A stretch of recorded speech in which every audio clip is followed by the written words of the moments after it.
She typed the message with shaking hands under the restaurant table. "He won't let me leave. Please come get me. I'm scared." She hit send without looking at the name. One wrong digit, one trembling finger, and the reply that came back wasn't from her sister. It was from a man she'd never met. "Stay exactly where you are. I'm 3 minutes away." Ava Bennett didn't know it yet, but that single mistake would drag her out of one nightmare and straight into the arms of a man the entire city feared. If you make it to the end of this story, drop a like and tell me in the comments what city you're watching from.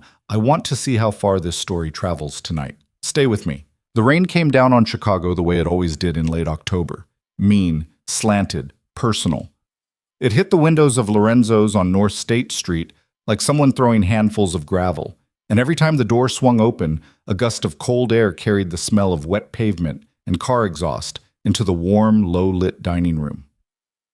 Ava Bennett sat at a corner table with her hands folded in her lap, and she was trying very hard not to look at the door. She was 26 years old, small-framed, with dark hair she'd pinned up that morning because she'd thought, stupidly, that pinning it up made her look more grown. She worked as a junior graphic designer at a firm 2 blocks from the river. She paid her own rent on a 1-bedroom in Lincoln Park. She had a cat named Biscuit and a mother who called every Sunday at 9 and a sister in Portland who sent her memes at 3 in the morning. None of that was helping her right now. Across the table, Marcus Whitfield was cutting into a piece of veal. He did it slowly, methodically.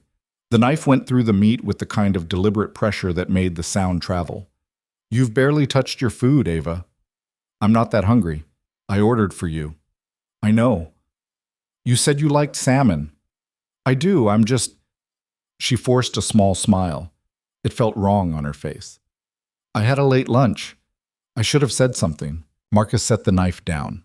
He was 41, expensively dressed, and handsome in the way certain men are handsome when they've had the money and the time to stay handsome. Silver at the temples. A jaw you could have used as a ruler. He ran a hedge fund his father had started in the 80s, and he had been, until about 40 minutes ago, the most charming man Ava had ever met online. They'd been messaging for 3 weeks, exchanging book recommendations. He'd sent her photos of his dog. He'd asked her thoughtful questions about her work and remembered the answers. And then she'd walked into the restaurant and shaken his hand, and something in his eyes had flipped, like a switch. He'd ordered her wine without asking what she wanted. He'd put his hand on the small of her back when the hostess led them to the table, and his fingers had pressed a little too hard, a little too low, and when she'd stepped away, he'd laughed like she'd done something embarrassing. When she'd reached for her phone to check the time, he'd said, "Put that away. You're with me." It wasn't the words, it was the tone. Flat, final, like he was training a dog. Ava had been on bad dates before. She'd been on awkward dates, boring dates, dates where the guy spent an hour talking about his mother's divorce. But she'd never been on a date where the hair on the back of her neck stood up within the first 10 minutes and refused to lie back down. "Ava." She looked up. Marcus was watching her. His mouth was curved in something that was almost a smile, but not quite. "You're 1,000 miles away." "Sorry, long week." "You keep apologizing." "Sorry." She heard herself do it and winced. He laughed. It wasn't a friendly laugh. "You're funny." "I like that. Self-deprecating. A lot of girls your age, they walk in thinking they're God's gift. You're not like that." He picked up his wine glass. "That's refreshing." Ava reached for her water and felt her hand shake. She set it back down before he could notice. "You're being paranoid," she told herself. "He bought you dinner. He's been nothing but polite. You're just nervous. You're just out of practice." But she wasn't out of practice. She knew exactly what this was. She just didn't want to know. "I want to ask you something," Marcus said. "Okay. Why'd you pick this restaurant?" "I didn't. You did." "Right. But before that, when I asked you where you wanted to eat, you sent me 3 options, all in the loop, all expensive. Why?" I don't know." "They were places I'd wanted to try. I thought—" "You thought I'd pay." "No, I mean, I was going to offer to split—" "Were you, though?" Her throat tightened. "Yes." He smiled. He had very white teeth. "It's okay, Ava. I'm not mad. I just want you to be honest with me. Honesty is important. I can't stand women who play games. Can you be honest with me?" "Yes." "Good girl." Her stomach turned over. She excused herself 30 seconds later. She said she needed the restroom. He watched her stand up. He watched her walk across the dining room. She could feel his eyes on her spine the whole way. And when she reached the little hallway that led to the bathrooms, she didn't go into the bathroom. She pushed through a swinging door into a narrow service corridor and leaned against the wall and pulled out her phone. Her fingers were shaking so badly she had to try twice to unlock it. She opened her messages. She scrolled for her sister Lily's name. She tapped on it without really looking. She typed, fast, thumbs stumbling. "He won't let me leave. Please come get me. I'm scared.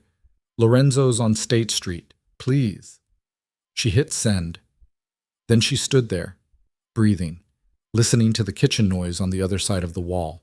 A man was yelling in Spanish about a broken pasta machine. Somewhere closer, a busser was stacking dishes. Her phone buzzed. She looked down. The reply was one line. "Stay exactly where you are. I'm 3 minutes away." Ava stared at it. Something was off. Lily lived in Portland. Lily was 2,000 miles away. Lily would have said, "Oh my God," or "Call the police," or "What's happening? Are you okay?" Lily would not have said, "I'm 3 minutes away." She scrolled up. The name at the top of the thread wasn't Lily. It was a number she didn't recognize. Her heart started doing something fast and strange in her chest. She'd sent the message to the wrong person. Her thumb hovered over the screen. She could type something. She could say, "Sorry, wrong number." She could say, "Please ignore." She could back out of this right now and pretend it never happened. But before she could do any of that, a second message came in. "Don't reply. Don't call anyone else. Don't go back to the table yet." What is he wearing? Ava's mouth had gone completely dry. She didn't know why she answered. Later, when she tried to explain it to herself, she wouldn't be able to. Something in the tone. Something about the way the sentences had no extra words. It felt like instructions from a person who had done this before. Gray suit, blue tie, dark hair, early 40s. He's at table 12 in the back. Am in the service hallway. How tall? 6'1" maybe. How drunk? 2 glasses of wine. Not drunk. Is he armed? The question stopped her cold. I don't know. I don't think so. Good. Walk out the front. Don't run. Don't look at him. If he follows you out the door and puts his hand on you, step off the curb toward the street. There will be a black car. Get in the back seat.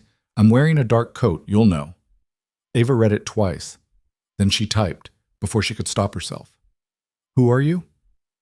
The reply took 10 seconds. Someone who got the wrong text. I'm coming anyway. Stand up straight. Don't cry. Men like this feed on it. Walk. She put the phone in her pocket. She stood in the service corridor for another 5 seconds with her eyes closed, and she tried to remember how to breathe like a normal person. Then she walked. She came back out of the little hallway and into the dining room, and she didn't look at Marcus. She walked past the hostess stand. She walked past a couple being seated at a two-top by the window. She walked past the coat check, and she didn't stop to get her coat because her coat was in a closet behind a girl with a clipboard, and stopping would mean explaining, and explaining would mean looking over her shoulder, and looking over her shoulder would mean seeing him. The front door was 15 feet away. 10, 5. Ava. His voice. Behind her. Close. She didn't stop. She pushed through the door, and the cold hit her like a slap. The rain was coming down harder now. The awning over the entrance was dripping in a steady line onto the sidewalk, and a valet in a red vest looked up from his little podium and said, "Ma'am, you need a car?" "No, thank you." "Ava." He was behind her on the sidewalk now. She could hear his shoes on the wet pavement. "Ava, stop. Where are you going? You didn't even finish dinner." "I'm not feeling well." "Then let me call you a car." "I'm fine." "Ava, look at me." His hand closed on her elbow. It wasn't hard exactly. It was just firm. It was the kind of grip that said, "We're going to have a conversation, and I'm going to decide when it ends." She looked down at State Street. A black car was pulling up to the curb. A big sedan, polished to a shine that the rain couldn't dull. The rear door opened from the inside. "Get your hand off me," Ava said, and her voice came out steadier than she expected. Marcus laughed. "Are you kidding? Get your hand off me." "Ava, you are making a scene. Look around. People are looking at you. You're embarrassing yourself. Just come back inside and let's talk about this like adults, okay? You're being hysterical." "Sir," the voice came from the curb. It was low, quiet, not loud at all. But it cut through the rain and the traffic, and Marcus's voice like something that had been sharpened for a long time. Ava turned her head. A man had stepped out of the back of the black car. He was standing in the rain with no umbrella, and he didn't seem to notice it was raining. He was tall, taller than Marcus, broad through the shoulders, narrow through the hips, in a charcoal overcoat that fit him the way clothes only fit when they're made on purpose for the body inside them. He had dark hair, combed back, wet at the edges. A jaw that looked like it had been broken once, a long time ago, and reset by someone who knew what they were doing. Green eyes, not bright green, the color of a bottle at the bottom of a river. He looked at Marcus's hand on Ava's elbow. He looked at it for maybe a full second, then he looked at Marcus's face. Take your hand off her. Excuse me? I'm not going to ask twice. Marcus's grip actually tightened. Ava felt his fingers dig in through the fabric of her sleeve. He turned his body toward the stranger and squared his shoulders, the way men do when they're about to start a conversation they think they're going to win. Buddy, I don't know who you think you are, but this is none of your business. This is my girlfriend. We're having a private conversation. She's not your girlfriend. Excuse me? I said she's not your girlfriend. She doesn't want you to touch her. You've been told once. That's the limit of my patience tonight. Marcus laughed. It had an edge in it now. An ugly one. Is this a joke? Are you serious right now? Ava, do you know this guy? Ava opened her mouth. The stranger spoke before she could. She doesn't need to know me. You need to let go of her arm, right now. Something about the way he said it made Marcus finally look, really look, at the man on the curb. Ava watched Marcus's face. She watched it do the small, fast thing that a face does when a person realizes, a couple of seconds too late, that the situation has changed. The jaw loosened. The eyes flicked down to the stranger's hands. They were bare. No gun. No bat. Just hands, resting easy at his sides, and somehow that seemed to be exactly what made Marcus's mouth go tight. Because the hands weren't tense. They weren't balled into fists. They weren't performing anger. They were relaxed. The way a person's hands are relaxed when they've hurt people before, and they are not worried about what comes next. Marcus let go of Ava's elbow. This is insane, he said. His voice was different now, higher, quicker. This is absolutely insane. Ava, I don't know what you told this guy, but I'm going to take it you're having some kind of an episode. Fine, you know what? Fine, have a good night. Lose my number. She already lost it. The stranger said it so mildly that for a second, Ava wasn't sure he'd said it at all. Then he said, Ava, get in the car. She went. She didn't look at Marcus. She didn't look at the stranger. She got in the back of the black sedan and the door shut behind her with a soft, expensive thunk. And she sat on leather that smelled like money and sandalwood, and she pressed her hands between her knees so they would stop shaking. A few seconds later, the other door opened. The stranger got in on the other side. He was wet down the front of his coat, and his hair was darker than it had been a minute ago. He didn't look at her right away. He looked forward, at the back of the driver's head, and he said one word. Drive. The car eased away from the curb. Ava watched through the window as Marcus Whitfield got smaller. He was standing on the sidewalk in the rain, in his expensive suit, and he was watching the car go, and his mouth was open. Then he was gone. For a long minute, nobody in the car said anything. The driver was an older man with a shaved head and enormous shoulders. He drove carefully, staying 2 or 3 miles an hour under the speed limit, easing through yellow lights instead of jumping them. He didn't look in the rearview mirror. He didn't ask where they were going. He just drove. Ava found her voice. Thank you.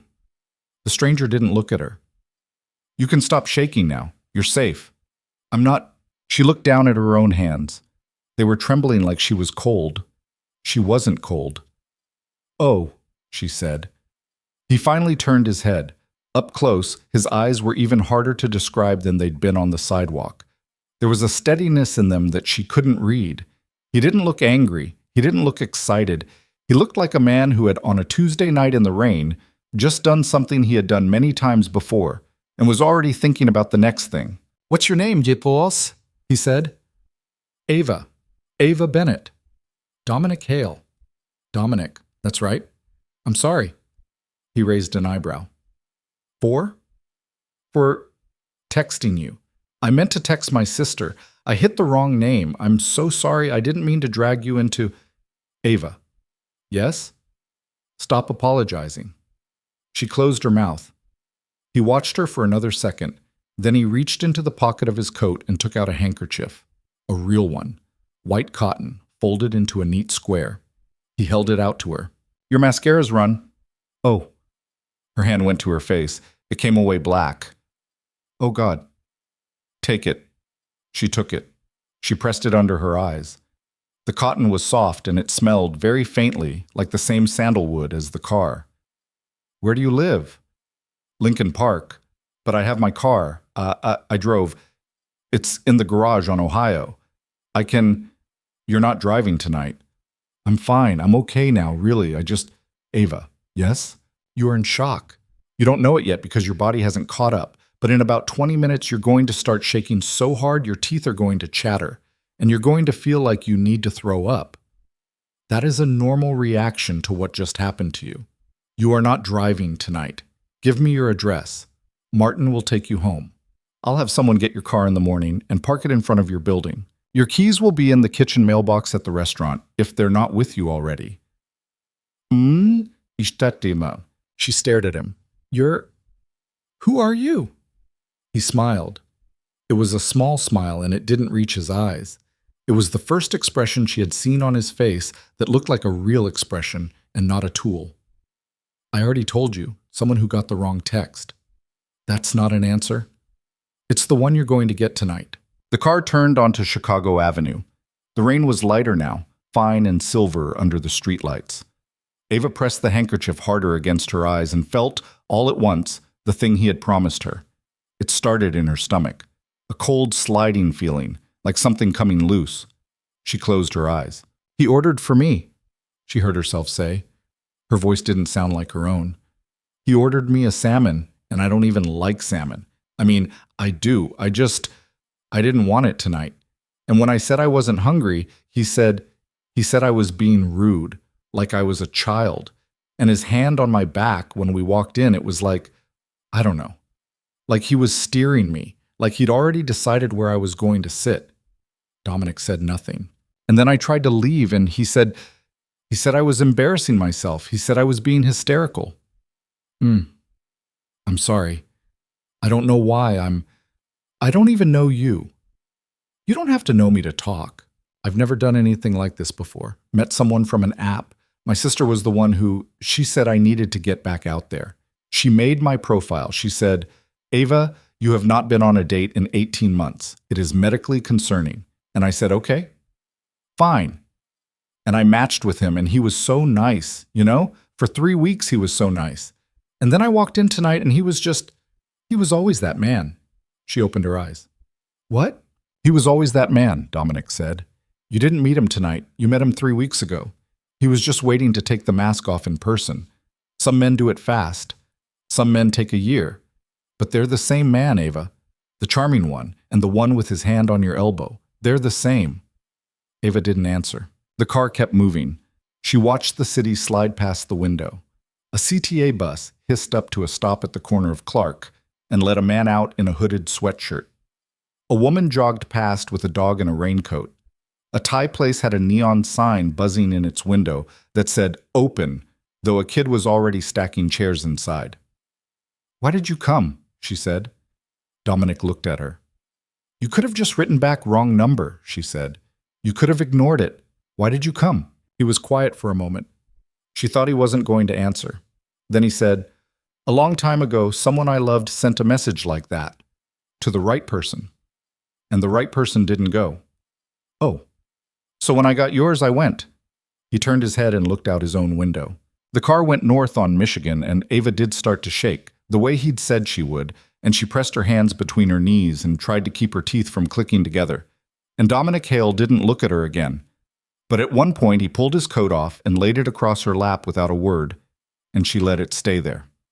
Her building was a 4-story walk-up on Sedgwick, brick, with a lemon tree that the super had planted in a ceramic pot by the front steps, and that was somehow still alive in October. The black car pulled up in front of it, and the driver, Martin she now knew, cut the engine. This is you, Dominic said. Yes. Martin will walk you up. I don't need... He'll walk you up. Martin was already out of the car and holding her door. He was even bigger standing up. He had kind eyes, which Ava had not expected. He held an umbrella over her head as she got out and walked her to the front door and up the 3 flights, and he waited in the hallway while she unlocked her apartment, and he only nodded and left after she was inside with the chain drawn across. She stood in the dark of her little entryway with her back against the door. Biscuit came winding around her ankles, asking for food. Ava slid down the door until she was sitting on the floor, and she picked up the cat, and she buried her face in his fur, and she cried for about 20 minutes without making any noise at all. When she finally pulled her phone out of her pocket, there was a text waiting from the unknown number. Lock your door, put your phone on the charger, drink water, not wine. If he contacts you tonight, screenshot it and send it to me. Don't reply to him. D. She stared at it. She saved the number. She put him in as Dominic H. Then she did exactly what he'd told her to do. She woke up at 2 in the morning because her phone was buzzing. It was a number she didn't know. She let it ring out. It rang again. She let it ring out. On the 3rd call she answered, her voice cracked with sleep, and Marcus's voice came through like he was standing in the room. Ava, how did you get this number? You gave it to me, sweetheart, remember? 2 weeks ago. I've been sitting in my car outside your restaurant for an hour. I'm worried about you. That man tonight, I don't know what kind of scam you two are running, but we need to talk. I'm not angry. I just want to understand. I gave you my number to text, not to call me at 2 in the morning. I'm outside your building. Ava sat up so fast she made herself dizzy. What? I just wanted to check on you. I saw your light on. I just want to come up for 5 minutes. My light isn't on. Sure it is. Ava got off the bed. She walked to the window and pulled back the edge of the curtain with 2 fingers. Sedgwick Street was empty. There was no car, no man, no one on the sidewalk. You're not outside my building, she said slowly. Ava, I know where you live. I know what kind of cat you have. I know your mom's name is Patricia, and she lives in Oak Park. You told me a lot of things in 3 weeks, sweetheart. You should think about that. The call ended. Ava stood at the window for a long time. Her heart was doing the fast, strange thing again. She looked down at her phone. Then she opened the thread with Dominic H. She typed, he just called me. He knows where I live. He knows about my mom. 2 seconds. 3. Screenshot the call log. Send it. She did. Is your door locked? Yes, chain on. Yes, I'm sending someone. His name is Ray, dark jacket, gray hair, about 55. He'll be in the lobby in 20 minutes. He'll stay there until morning. Don't answer your door for anyone who isn't him. He'll text you from this number to confirm. You don't have to do that. There was a pause. Then, I know I don't have to. She sat down on the edge of her bed with the phone in both hands. She was not shaking anymore. For the first time all night, she felt something she couldn't quite name. It wasn't safety exactly. She wasn't dumb enough to think she was safe.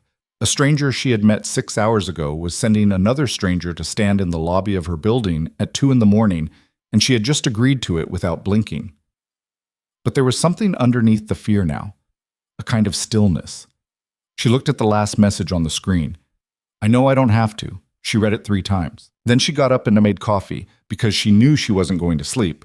And at 2:21 a.m., her phone buzzed again. Ms. Bennett, this is Ray.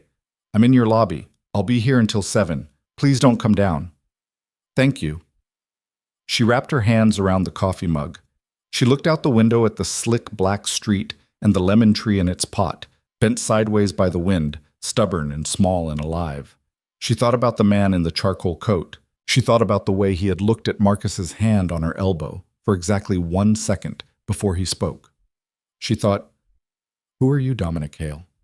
And somewhere on the other side of the city, in a building she did not know the address of, on a floor she would not be allowed onto for another 3 weeks, Dominic Hale was standing at a window of his own with a phone in his hand and a jaw he hadn't relaxed yet, and he was looking up a name, Marcus Whitfield. By morning he would know everything. By morning, so would Ava. The coffee got cold in the mug before she drank any of it. Ava watched the sky over Sedgwick turn from black to the color of old pennies, and then from pennies to a weak, watery gold. The rain had quit sometime around 4. The street was still wet. A garbage truck rumbled down the block at 5:30, and a woman in scrubs came out of the building across the way with a thermos in her hand and got into a Honda and drove off to whatever hospital she worked at. And the whole city did the small, ordinary thing it always did at that hour, like nothing had happened to anyone. At 7 exactly, her phone buzzed. Ray signing off. Relief is in place. His name is Teo. Tall kid, early 30s, blue jacket. Same rules. She typed back, "Thank you," and then she sat at her kitchen table for another 10 minutes before she realized she'd been sitting there that long. Biscuit jumped into her lap. She let him. He purred like a truck idling, and she put her hand on his back and felt her own fingers against his fur and thought, very distinctly, I should be at work in an hour. The thought was funny. It was actually funny. She laughed a little. She sounded strange to herself. She called out sick. She told her boss she had a stomach thing. Her boss, a woman named Joelle, who wore her reading glasses on a beaded chain and had 3 kids and had seen everything, said, "Honey, you sound like hell. Stay home. Drink fluids. I'll push the Halverson revisions to Monday." Ava said thank you. She hung up. She sat at the table a little longer. Then, because she had to do something, she took a shower. She stood under the water until it started going cold, and when she got out, she wrapped herself in her robe and sat on the edge of the tub with her hair dripping onto the tile, and she looked at her arm. Right above the elbow, the place where Marcus had held her. There was a mark there. 4 small purple ovals pressed into the skin like someone had pushed their thumb into soft fruit. She looked at it for a long time. Then she got dressed. Jeans. A sweater 2 sizes too big that had belonged to her father, who had been dead for 9 years and whose sweaters she still couldn't throw out. She brushed her hair. She put a little concealer under her eyes and then rubbed it off because she was not going anywhere and there was nobody here to see her. At 9:40, her phone buzzed. Not the unknown number, not Marcus. A Chicago number she didn't recognize. She let it go. It rang again 30 seconds later. She answered, "Is this Ava Bennett?" "Who's asking?" "Ma'am, my name is Detective Samuel Acosta. I'm with the Chicago Police Department, Area 3. I wonder if you have a couple of minutes." She closed her eyes. "What is this about?" "It's about a gentleman named Marcus Whitfield. I understand you had some kind of incident with him last night." Yes, not, how did you know about that?" "Ms. Bennett, would it be possible for me to come and speak with you in person? I can be at your address in about 20 minutes. "Who gave you my address?" There was a small pause on the line. "Ms. Bennett, we received a tip late last night from a concerned party. The caller provided detailed information about an assault that took place at Lorenzo's restaurant on State Street. We would very much like to hear your side of what happened." "I wasn't assaulted." "There are marks on your arm, ma'am." Ava sat down on the edge of her bed, slowly. "How do you know there are marks on my arm?" "We'll be there in 20 minutes. Thank you, Ms. Bennett." He hung up.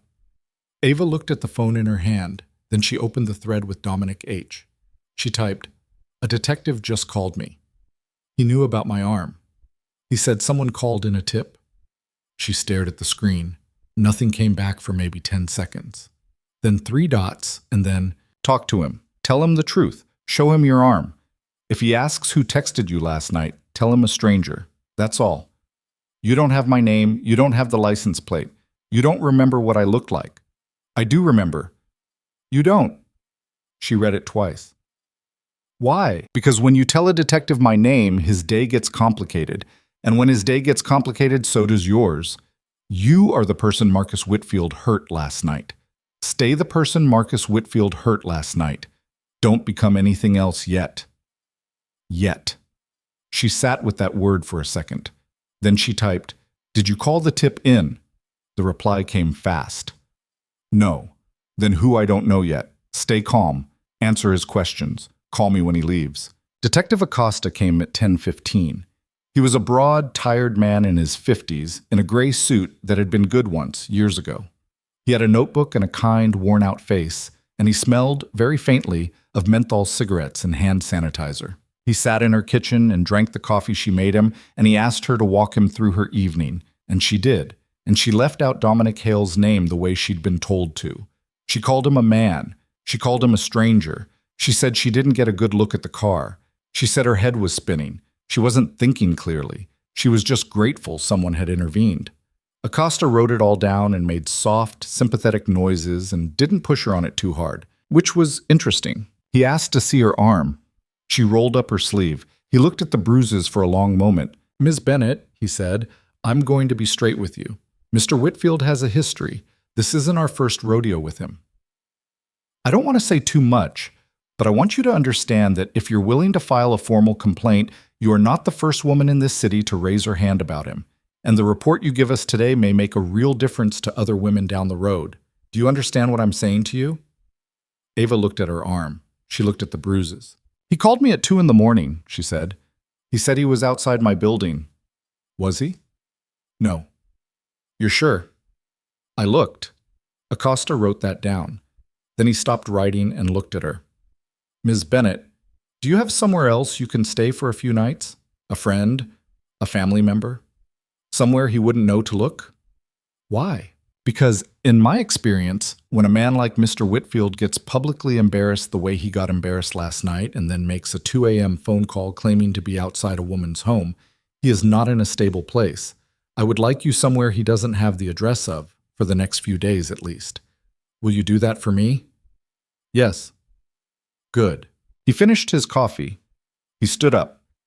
He gave her his card, written on the back with his direct cell number, and he told her to call him any time of the day or night, and he meant it. He looked at her one more time at the door. "Ms. Bennett, the man who stepped in for you last night, you really don't remember anything else about him?" "No." "Okay." He nodded slowly. "Okay. Well, whoever he was, he did you a good turn. Shame he didn't hang around to give a statement." He let himself out. Ava stood with her back against the closed door for a long time. Then she picked up her phone. She didn't text. She called. Dominic answered on the second ring. "Ava?" His voice in her ear was different than it had been in the car, quieter, almost gentle. She had not expected it. "He's gone," she said. "Tell me." She told him. All of it. What Acosta had said about Marcus's history, the recommendation that she leave her apartment, the look the detective had given her at the door. Dominic listened without interrupting. When she was done, he was quiet for a beat. "Acosta's a good cop," he said. "Listen to him." "You know him?" "Not personally. He's known. He's clean. Do what he said. Pack a bag. An hour's worth of clothes, toothbrush, charger, any medication you take. Your laptop if you need it for work. Your cat's carrier." "I'm not leaving Biscuit." "I didn't say leave him. I said bring him." "Where am I going?" "A friend of mine owns a small building in Wicker Park. The top floor is empty. It's furnished. It's clean. It's on a street with a camera on every corner and a doorman on the front. You'll be there for a week, maybe 2. You'll have your own key.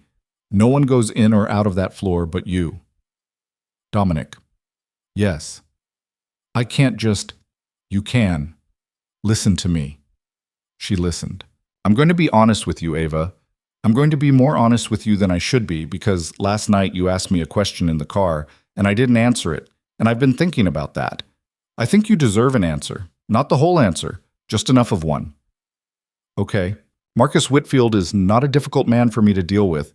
I'm going to deal with him. I'm going to do it legally, through a firm you've never heard of, and I'm going to do it quickly. By the end of next week, he's not going to be able to afford his own car service, let alone a table at Lorenzo's. He's not going to come near you. He's not going to call you.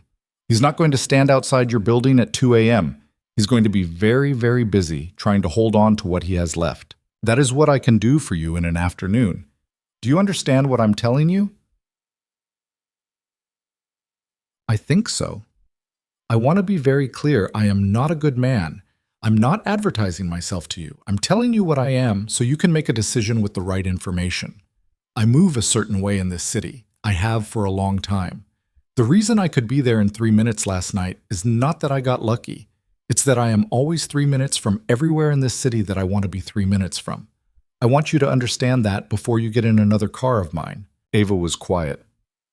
"Why are you telling me this?" "Because you're going to figure it out anyway, and I'd rather you figure it out from me." "Are you—" She stopped. She didn't know how to ask it. He waited. "Are you a criminal?" she said. "Depending on who you ask." "Who do I ask?" "Me. Right now." "You." No, Ava, not in the way you're thinking. I don't move anything anyone's going to overdose on. I don't touch anything that's going to hurt a kid. There are lines. I have them. They're mine. I didn't make them up because they were convenient, and I don't break them when they become inconvenient. That's as much as I'll say on a phone. Ava sat down at her kitchen table. I don't know what to do, she said. Her voice shook. I don't know what to do with any of this. 24 hours ago, I was at my desk. I was working on a logo for a candle company. I had a date tonight that I was nervous about because I thought, what if he doesn't like my hair? And now there's a detective in my kitchen and a man in my lobby, and I'm packing a bag, and I don't know you. I don't know you at all. I know. Why are you doing this for me? A pause. Because I told you last night. A long time ago, I didn't do it for somebody else, and she's not here anymore. That's a debt I'm not going to stop paying. It has almost nothing to do with you, Ava. You don't owe me anything. If you say no to the apartment, I'll put 3 more men on your building, and none of them will ever speak to you. If you say yes, a car will be at your curb in 30 minutes.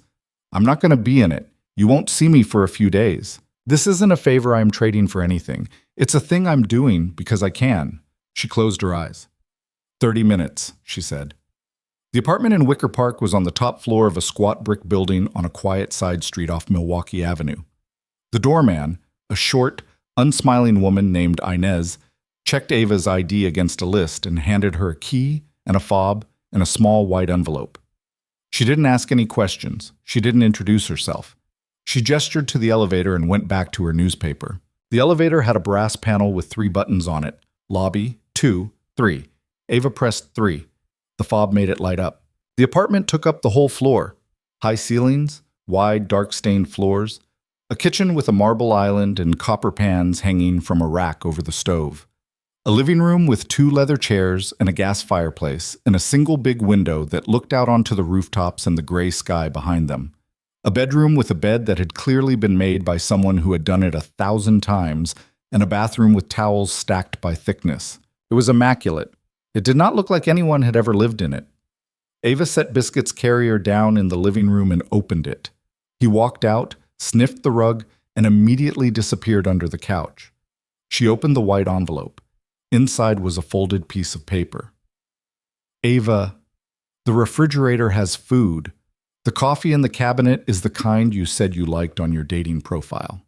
The Wi-Fi password is on a card in the kitchen drawer. Inez is downstairs until 8. Teo takes over at 8 and is there until 6 a.m. They both have my number. If either of them tells you to leave the building, you leave. No questions. Don't open the door for anyone who doesn't text you first on this number. If you want to talk, call. If you don't. D. She read it 3 times. Then she put it on the kitchen counter and stood there for a long time with her hand on the cold marble. She was thinking about the line. The coffee in the cabinet is the kind you said you liked on your dating profile. She had mentioned her coffee once, in one message, 3 weeks ago, to Marcus. She walked slowly to the cabinet and opened it. A bag of single-origin beans from a roaster in Logan Square. The exact ones. Whole bean. She closed the cabinet. She stood in the kitchen with her hands flat on the counter and let the thought roll through her. She did not know how to feel about it. She wasn't sure it was charming. She wasn't sure it was frightening. It was something in between. It was the feeling of being seen by someone who was paying close attention, and the feeling of being watched by someone who is paying close attention. And those feelings are, unfortunately, almost the same feeling until you know which one it is. She made coffee. It was, in fact, very good. She did not call him that night. She slept with the bedroom door locked and Biscuit on her chest, and she slept for 11 hours, which she had not done since college. The next day, she worked from the little desk by the window. She opened her laptop and did the Halverson revisions after all. She sent the files at 4. Joelle wrote back, "Girl, you do this hungover. I am going to start hiring hungover designers." Ava laughed out loud. Then, at 4:15, she got a news alert on her phone. Chicago hedge fund manager placed on administrative leave amid internal review. The photograph at the top of the article was Marcus Whitfield. Ava read the article twice. It was short and careful. Whitfield's firm had placed him on indefinite administrative leave pending the conclusion of an internal review into financial and personal conduct. The firm's statement used the phrase allegations of behavior inconsistent with our values without specifying what the allegations were. Two sources, both anonymous, described a pattern of complaints from female employees dating back 4 years. The firm's board had, the article said, received detailed information from an outside party the previous evening. She read the phrase outside party, and she thought, Dominic. Then the article said something else. Whitfield could not be reached for comment. According to building management at his Gold Coast residence, Mr. Whitfield has not been at home since Monday evening. Monday, the night of their date. Ava put the phone face down on the desk. She sat very still for a minute. Then she picked it up again and called Dominic Hale. He answered on the first ring. Ava? Where is he? Who? Don't do that. A pause. I don't know where he is, Dominic said. That's the truth. He left his apartment in the middle of the night Monday, before the firm's board got the package, before Acosta called you. He ran, Ava. He ran before anyone knew to chase him. That tells me something. That tells me he's been ready to run for a while. He's been ready? He's been in trouble before. The firm has covered for him twice. I don't think he realized the third time wasn't going to be covered. I think he felt the wind change. Then he's just gone. He's not gone. He's somewhere. He has money, not as much as he had on Monday, but enough. He has options. He has friends. And Ava, he has your face and your address in his head. She sat down. What do I do? You stay where you are. You don't go home. You don't go to your mother's. You don't go to your office. You work remotely. You tell your boss you have a family thing and you need the rest of the week. I already told her I was sick. Then tell her your grandmother died. My grandmother is dead. Tell her she died again. Despite herself, despite everything, Ava laughed. She heard the smallest huff of air on the other end of the line. Almost a laugh. Not quite. Ava. Yes? I'm going to come see you tonight, if that's all right. Okay. It doesn't have to be. I can send someone else. I know. It doesn't have to be, he said again, more quietly. I want it to be you, Ava said, and she surprised herself by how easily the sentence came out. He was quiet. I'll come at 8, he said. I'll bring dinner. You like Thai. How do you? You told Marcus. He told everyone at his office the next morning. One of them told one of my people. I'm sorry. I'll stop doing that. I'll ask from now on. Okay, she said. Thai. Pad see you. Not too spicy. A spring roll. Dominic. I'll ask next time. Thank you. He came at 8. She watched him from the window as he got out of the black sedan at the curb. He was wearing the same charcoal overcoat, though tonight it wasn't raining. Martin stayed in the car. Dominic came up alone. And when she opened the door, he was standing in the hallway with a paper bag from a place called Latawan Thai on the south side that she had never heard of, and his hair was combed back, and his eyes were as hard to look at as they had been in the car. And he looked at her, and didn't smile and said, You look better. I slept. Good. He came in. He took off his coat and hung it on the hook by the door, the way a person does when they're not a guest. He set the bag down on the marble counter. He opened the cabinets like he was looking for plates, and she realized that of course he knew where everything was. Biscuit came out from under the couch. Biscuit, who hated men, who had once bitten a plumber, walked directly across the floor to Dominic and sniffed his ankle. Dominic looked down. You must be Biscuit. He doesn't usually... He crouched. He held out 2 fingers. Biscuit smelled them. Then, with a dignity that was almost insulting, the cat turned around and walked back under the couch. He'll come around, Dominic said. Everyone comes around. He stood up and started plating the food. He did it without asking. Ava leaned against the counter and watched him, and she let herself, for maybe 30 seconds, just look at him. He was not a handsome man, in the way Marcus Whitfield had been handsome. He was not made of soft edges and good lighting. His face was all angles and old decisions. There was a scar at the corner of his mouth, thin, pale, and she wondered what had happened there and knew she was not going to ask. His hands were broad and had healed knuckles on them. He moved like a man who had been trained by somebody to move well and had never forgotten. He caught her looking. He didn't smile. Eat, he said, and slid the plate across to her. They ate at the counter. The pad CEU was, in fact, perfect. She had not eaten a real meal in 2 days, and her body remembered how to be hungry all at once, and she embarrassed herself a little with how fast she ate. Dominic didn't comment on it. He ate slowly, the way a person eats when they have spent a lot of time in a lot of rooms where eating slowly was a discipline. After a while, she said, "Tell me something true." He looked at her. "About what?" "About you. Anything. One true thing. I gave you my coffee order without meaning to. You owe me one." A corner of his mouth moved. It was as close to a smile as she'd seen. My mother was a hairdresser on Pulaski Road. She cut hair out of our kitchen for 30 years. She died 2 years ago next month of a heart attack at 61.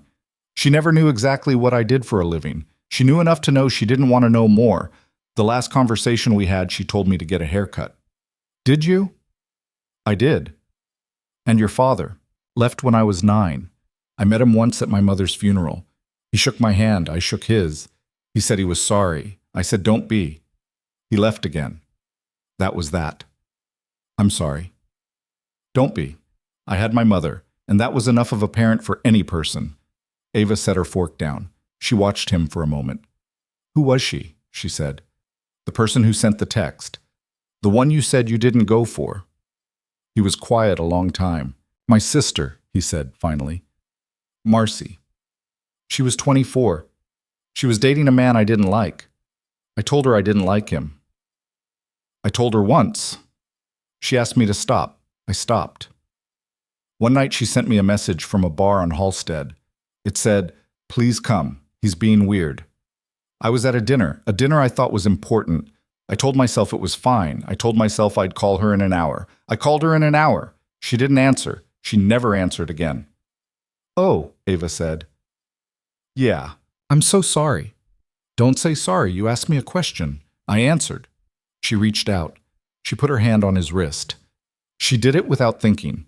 His skin was warm, and the muscle under it was hard, and she felt him tense at the contact and then, very slowly, not tense.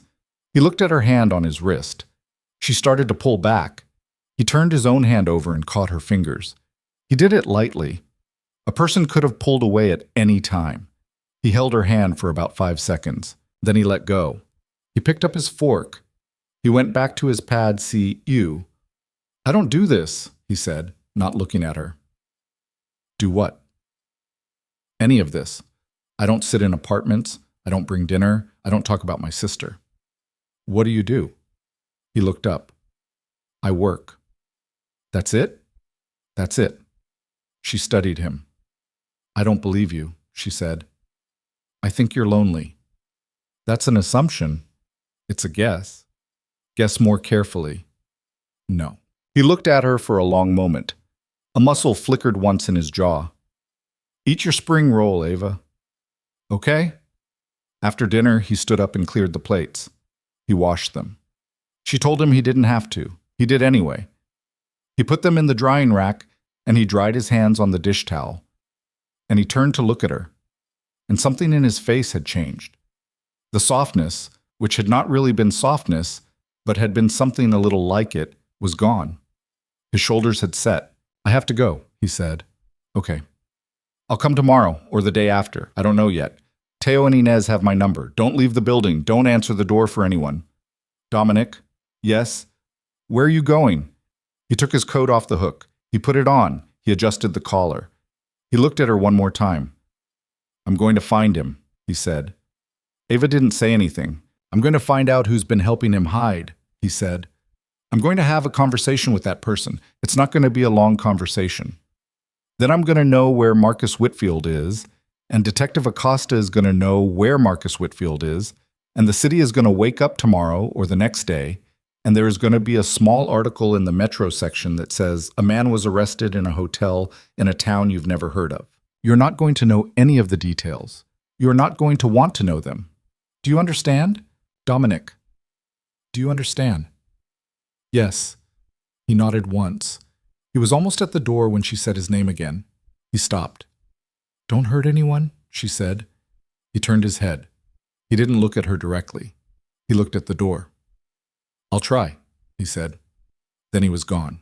Ava stood in the middle of the kitchen for a long time. The dishwater ticked as the copper pans cooled. Biscuit came out from under the couch and jumped onto the counter, where he knew he wasn't supposed to be, and she didn't tell him to get down. She put her hand on his back and she stared at the door Dominic Hale had just walked out of, and she thought about what her sister Lily would say if she could see her right now. Ava, honey, get out. Whatever this is, get out. Then she thought about the bruises on her arm. She thought about the voice on the phone at 2 a.m. saying, I know what kind of cat you have. She thought about the way Dominic Hale had crouched in front of a cat that had never let another human being touch him, and held out 2 fingers and waited. She thought, I'm not going to get out.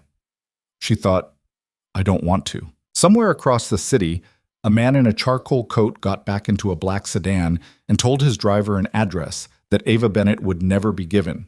And he made 2 phone calls on the way, and by the time the car reached the West Loop, he had the name of the person who had booked a room at the Blackstone Hotel under a false name 3 hours earlier with a corporate card that, as of this afternoon, should no longer have worked. Marcus Whitfield had 36 hours left of being a free man. He just didn't know it yet. The Blackstone was not, as it happened, where Marcus Whitfield spent the night.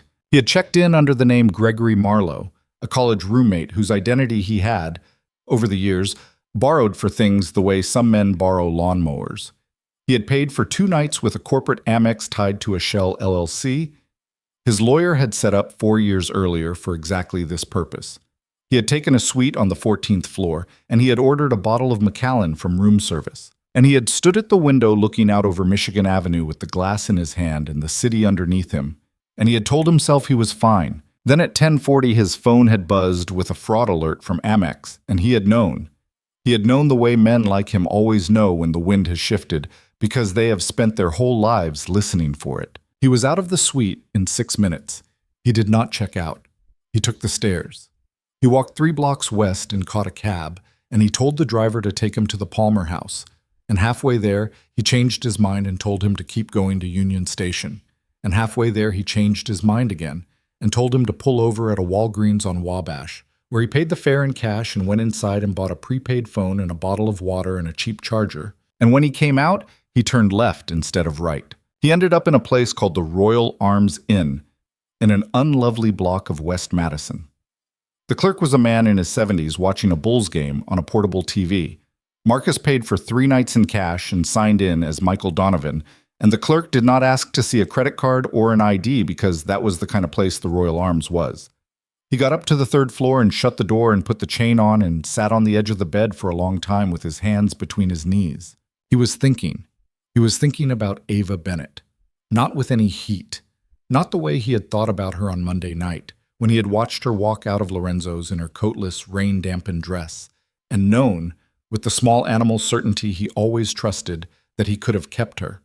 If the stranger had not gotten out of the car, if the rain had been harder, if she had been less lucky. He was thinking about her the way a man thinks about a locked door he has walked away from twice, not because he wants what is behind it, because he does not like, philosophically, the idea of a door he cannot open. At the Royal Arms Inn on West Madison, Marcus Whitfield did what he had always done when things went sideways. He started making phone calls. He called a lawyer in Oakbrook who had handled a similar situation for him in 2019. The lawyer did not pick up. This was not unusual. He called again. Straight to voicemail again. He called a 3rd time. Straight to voicemail. On the 4th call, he got a recording that said the number was no longer in service. That was unusual. He called a friend, a man he had gone to business school with, who ran a private equity fund in Lake Forest, and who owed him something like $300,000 in accumulated favors going back 15 years. The friend picked up on the 2nd ring and said, "Marcus, I'm going to stop you right there. I don't know what's going on. I don't want to know what's going on. Please don't call me again this week." The friend hung up. Marcus sat on the edge of the bed. He set the phone down next to him. He understood at that moment that he was being unmade.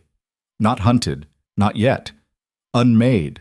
Someone was going around the city to every door that had been open to him for 20 years and was quietly asking those doors to close. And the doors were closing. Because whoever was doing the asking was somebody whose asking mattered more than Marcus Whitfield's 20 years of favors. He poured a plastic motel cup of Macallan from the small bottle he had bought at the Walgreens. because the nice one was still in the suite at the Blackstone, and he drank it, and he thought. He thought about the man on the curb, tall, charcoal coat, green eyes, a way of standing in the rain without seeming to notice the rain. No accent Marcus could place. A voice that did not raise. The kind of man Marcus had thought at the time and was thinking again now, whose name you did not need to know to understand that you were going to lose. He pulled up a browser on the burner phone. The screen was small and the connection was bad. He typed slowly with his thumbs. Dominic Hale, Chicago. Nothing useful. A dentist in Oak Brook. A minor league baseball player from the 90s. An obituary of a retired priest from Elgin. He tried Dominic Hale Chicago business. Nothing. He tried Dominic Hale Wicker Park. Nothing. This was, he understood, the answer. This was the type of answer you got when you typed the name of a man who had spent his entire adult life paying other men to keep his name off the kinds of pages where you could search for it. Marcus drank the rest of his cup. Then, because he was not a stupid man, just a cruel one, he began to think about how to get out. At around the same hour, in the kitchen of a 2-story brick house on a quiet block in Bridgeport, a woman named Ellen Kozak was putting a plate of leftover pot roast into the microwave when her front door was knocked on, politely, 3 times. Ellen was 62. She was the long-widowed owner of an accounting firm on Archer Avenue. She had, for something like 12 years, handled the personal books of a man named Marcus Whitfield, because Marcus Whitfield's previous accountant had been her brother, and her brother had died of pancreatic cancer in 2013 and left his practice to her, and she had inherited his clients the way a person inherits a set of dishes they did not pick out. She looked through the peephole. On her porch stood 2 men. One she did not recognize. The other, she realized after a second, she did. She opened the door. "Ms. Kozak," Dominic said, "I'm sorry for the hour." "Mr. Hale." "May we come in?" She looked at the second man. He was older, gray at the temples. She didn't know his name. He was carrying a thin leather briefcase. He didn't look like muscle. He looked like a man who had sat in a lot of conference rooms. Ellen thought about it for maybe 3 seconds. Then she stepped back and opened the door wider. She sat them at her kitchen table. She did not offer them coffee. The microwave dinged. She ignored it. She sat across from Dominic Hale with her hands folded, and she waited. "I need 5 minutes of your evening," Dominic said. "I'm going to be honest with you about what I'm asking, and I'm going to be honest about what happens if you say no. I'd like you to hear both before you decide." "I'm listening." "Marcus Whitfield is not where he was 12 hours ago. He is somewhere in this city. He paid for a suite at the Blackstone with a card that stopped working before he checked in, and he left without his things. He made a call from his personal phone at 10:53 p.m. The call was to a number that is registered to a shell entity your firm filed paperwork for in 2019, a Nevada LLC called Caladan Holdings. That entity owns a small residential property on South Low Avenue. I would like the address of that property." Ellen said nothing for a moment. "Mr. Hale, you know I can't." "I know what you can't. I'm telling you what I'm asking. I'd like to keep going. Is that all right?" "Go ahead." "This is Robert Fenimore. He is a retired United States attorney. He is here as a courtesy to me and to you." "Robert?" The second man opened his briefcase. He took out a folder. He slid it across the table. "Ms. Kozak," Robert said, in a voice as dry and careful as a legal filing. "In that folder, you'll find a summary prepared by a firm you've never heard of. It lists 11 separate instances between 2011 and 2024 in which your firm filed documents with the state of Illinois and the IRS on behalf of entities ultimately owned by Mr. Whitfield. Of those 11, 6 appear to be at a minimum structured to evade reporting requirements. 2, in my opinion, cross into clear federal territory. Wire fraud, structuring, possible tax evasion. It's not a short list. You'll want to have your own attorney look at it, of course. He'll tell you what I'm telling you." Ellen did not open the folder. She looked at Dominic. "And you, Mr. Hale, what do you have to do with any of this?" "Nothing, officially," Dominic said. "Robert has no reason to share this summary with anyone. Not the United States Attorney's Office. Not the Illinois Attorney General. Not your state licensing board. He's a retired man. He writes for fun now. This folder is an exercise. The only person in this room who could make this folder exist in an official capacity is you if you decide to walk it into the right office on Monday morning, which I would encourage, if you want my opinion, though it is not the business I am here about tonight. Ellen folded her hands more tightly. You want the address? I want the address. And if I give it to you, then the folder stays in Robert's briefcase. And when Marcus Whitfield is arrested, which he will be by a detective named Acosta, who is already in possession of several of these facts, your name will not appear in any part of that investigation that isn't strictly necessary. And Mr. Whitfield will not be in any position, for the foreseeable future, to tell anyone anything about your firm. And if I don't, then I leave. Robert keeps the folder. On Monday morning, out of the clear blue sky, the Illinois Attorney General's office will receive, anonymously, a very detailed package of material about your firm's work for Caladan Holdings and its sister entities. Mr. Whitfield will, eventually, be found anyway, because a man like Marcus Whitfield is never hard to find for very long. He will be arrested. You will face a long, expensive, and probably ruinous professional experience. Your firm will not survive it. Neither, I suspect, will your license. Ellen looked down at the folder on her table. You're threatening me. Yes. He said it without looking away. I am threatening you, Ms. Kozak. I don't want to pretend I'm not. If it matters to you, and it probably doesn't, I don't want to be doing it. You seem like a nice woman. Your kitchen smells like pot roast. I'm sorry I interrupted your dinner, but a man I met 4 days ago put his hand on a woman's arm in front of me, and tonight that woman is sleeping in a borrowed bed with a borrowed cat on her chest because she can't go home, and I am not prepared to wait for your client to get bored of running before I put him somewhere he can't reach her. So yes, I am threatening you. If you'd like me to leave, I will leave, and the second half of this evening will play out without me in it. Ellen Kozak sat at her kitchen table for a long time. It's 4412 South Low, she said finally. 2 flat. He owns the building, a tenant on the first floor. The second floor has been kept empty for about 2 years. He stays there sometimes when he's fighting with his girlfriend. It's in his father's cousin's name on paper, a woman named Dolores, who has been dead since 2016. Dominic inclined his head. Thank you. Mr. Hale. Yes. I want to be very clear. I didn't know. About the girl? About any of them. I kept books. I filed papers. I should have asked more questions about. That's on me, and I'll own that. But I didn't know what he was like with women. If I had, I would not have. Miss Kozak. Yes? You know now. She closed her eyes. Yes, she said. I know now. Robert Fenimore stood up, picked up the folder, put it back into his briefcase, and clicked the briefcase shut. He thanked her for her time. Dominic thanked her for her time. They let themselves out of her house, and Ellen Kozak sat at her kitchen table for another 20 minutes with her cold plate of pot roast in front of her, and she did not eat it. She did, the following Monday, walk into the Illinois Attorney General's office with a lawyer of her own and begin a long conversation that she had probably needed to begin 10 years earlier. But that is a different story.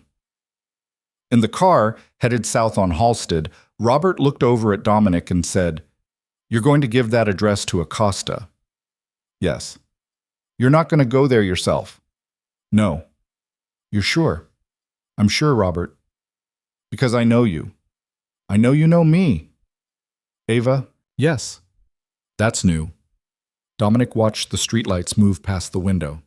It's not new, he said. I've just been tired for a long time. Robert didn't answer that. They drove in silence for a while. Then Dominic took out his phone and made one more call. It was brief. He gave Acosta an address and a name and a small collection of details that a detective could, with the appropriate paperwork, turn into a legally unambiguous arrest warrant by the following afternoon. He did not identify himself on the call. He did not need to. When the call was done, he put the phone back in his pocket and leaned his head against the window. He thought about Marcy, not the bad part, the other part.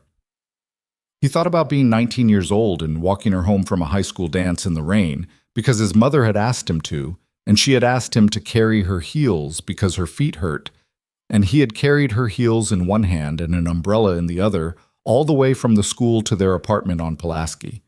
And she had talked the entire time about a boy who was not the boy who had, eventually, killed her. A different boy. A good boy. A boy she had wound up not marrying because Marcy Hale had been the kind of girl who fell in love with the loud, the beautiful, the ones who made her feel chosen. He had not protected her. He had not done the one thing a brother is supposed to do. He closed his eyes. Ava Bennett was not Marcy. He understood this. He was not confused. He had known her for 4 days, and what he felt toward her was not love, not yet, not the real article. It was something that was in the same family as love, a kind of urgent, furious wanting her to live, a kind of I will not let the same thing happen in my city twice. He thought that given time, it would become the other thing. He thought, with the small cold part of himself that had kept him alive for 38 years, that this was probably the worst possible thing that could happen to him. A woman in his life. A woman he cared whether she lived or died. A woman who, if somebody wanted to hurt him, was now the way to hurt him. He thought about the coffee in the cabinet, the bag of beans he had asked one of his people to pick up. He thought, you are already a liability to her, Dominic. He thought, so make yourself less of one. The car pulled up in front of the building in Wicker Park at 11:47 p.m. He didn't get out. Martin looked in the rearview mirror. Sir? Drive. Where to? Home. Martin drove. Upstairs, Ava was awake. She was sitting on the couch with a blanket over her legs, watching a movie she wasn't watching. Her phone was face down on the coffee table. She had picked it up 3 times in the last hour to text him and had put it back down every time. She didn't know what she wanted to say. She didn't know what she had a right to say. She didn't know yet that he had been parked outside her building and had chosen to leave without coming up. She turned the TV off at midnight. She made herself go to bed. She listened to the traffic on Milwaukee Avenue and the hum of the refrigerator and the small, grumpy sound Biscuit made as he resettled on the pillow next to her head, and she thought, before she fell asleep, "What am I doing?" She did not have an answer. She slept anyway. The arrest happened the following afternoon. Acosta brought 2 uniforms and a plainclothes officer and a search warrant. They went in at 4:12 p.m., and they found Marcus Whitfield in the second-floor apartment of 4412 South Low, sitting on a brown leather couch with a glass of whiskey in his hand and a loaded Sig Sauer on the coffee table in front of him. He did not reach for the Sig Sauer. He had, by that point, been drinking for about 20 hours, and he was not in any condition to reach for anything. He looked at Acosta when the detective walked in, and he said, "I want my lawyer." "Yeah, why not? You can call one." "I want to know who did this." Acosta did not answer that. The small article Dominic had promised Ava ran in the Chicago Tribune Metro section the next morning. It was 3 paragraphs. It did not mention her name. It mentioned Marcus Whitfield, administrative leave, an arrest in the 4400 block of South Low, federal wire fraud charges, a firearm found at the scene, and the possibility of additional charges related to, the article said vaguely, a pattern of alleged misconduct toward women dating back several years. Ava read the article at the little desk by the window with a cup of Dominic's expensive coffee beside her and Biscuit asleep across her bare feet. She read it twice. She did not feel what she had expected to feel. She had expected relief. She had expected, maybe, something like triumph. What she felt instead was a small, strange, gray emptiness, a flat ache in her chest. The marks on her arm were turning yellow-green around the edges. She looked at them and tried to feel triumphant about what had just happened to the man who had put them there, and she couldn't do it. She called Dominic. He answered. "He's in custody," he said, before she could say anything. "I know, I saw the article." "Good." There was a silence. "You didn't come up last night," she said. A pause. "No." "I saw the car from the window at 11:47. I was in the kitchen. I saw the car pull up and I saw it pull away." "Ava, why didn't you come up?" He was quiet for a long moment. "I was trying to do something good for you," he said, "by not coming up. By not coming up. Do you know how that feels? On my end. Tell me." "It feels terrible." "Yes." "It feels like I'm the one being managed." "Yes. I can see that now." She sat down on the couch with the phone pressed to her ear. Biscuit butted his head against her arm. "Dominic." "Yes." I want to ask you something, and I want you to answer it like a regular person, not like a man in a coat. Like a regular person. Okay? Okay. Do you want to see me again? He was quiet. She waited. Yes, he said. Because you feel responsible for me, or because you want to see me? He took a breath. She heard it. Because I want to see you. Okay? Ava. Yes. I'm not a good bet. I know. I'm not being modest. I know. I'm telling you this as information. Dominic, I heard you. I'm looking at a bag of coffee beans you had delivered to an apartment I am borrowing from you because a man I met on an app beat me to the point of bruises. I have heard you. I understand what kind of bet you are. He laughed. It was a real laugh. It surprised him. She could hear that it surprised him.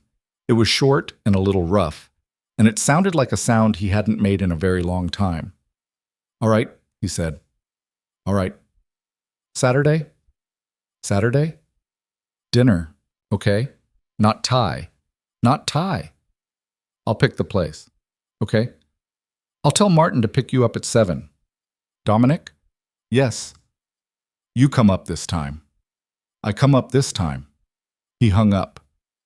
Ava sat on the couch with her phone in her lap for a long minute, and then she laughed, alone in the apartment, at nothing in particular. It was a small laugh.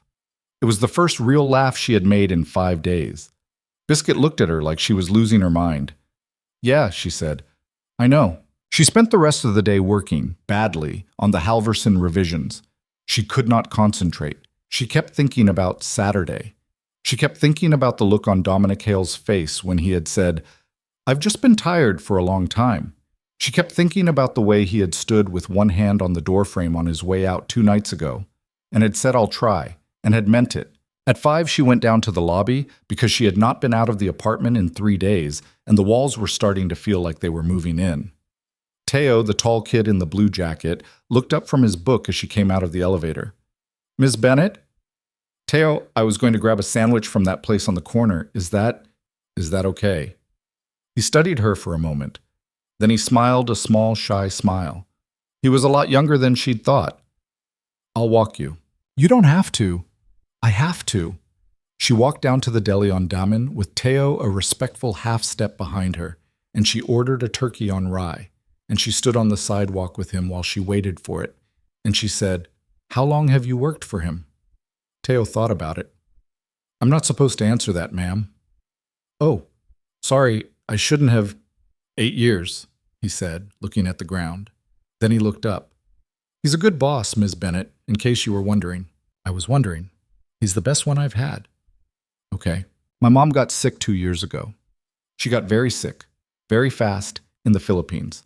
I have sisters there, but none of them could afford to fly home. He paid for all 3 of them to fly.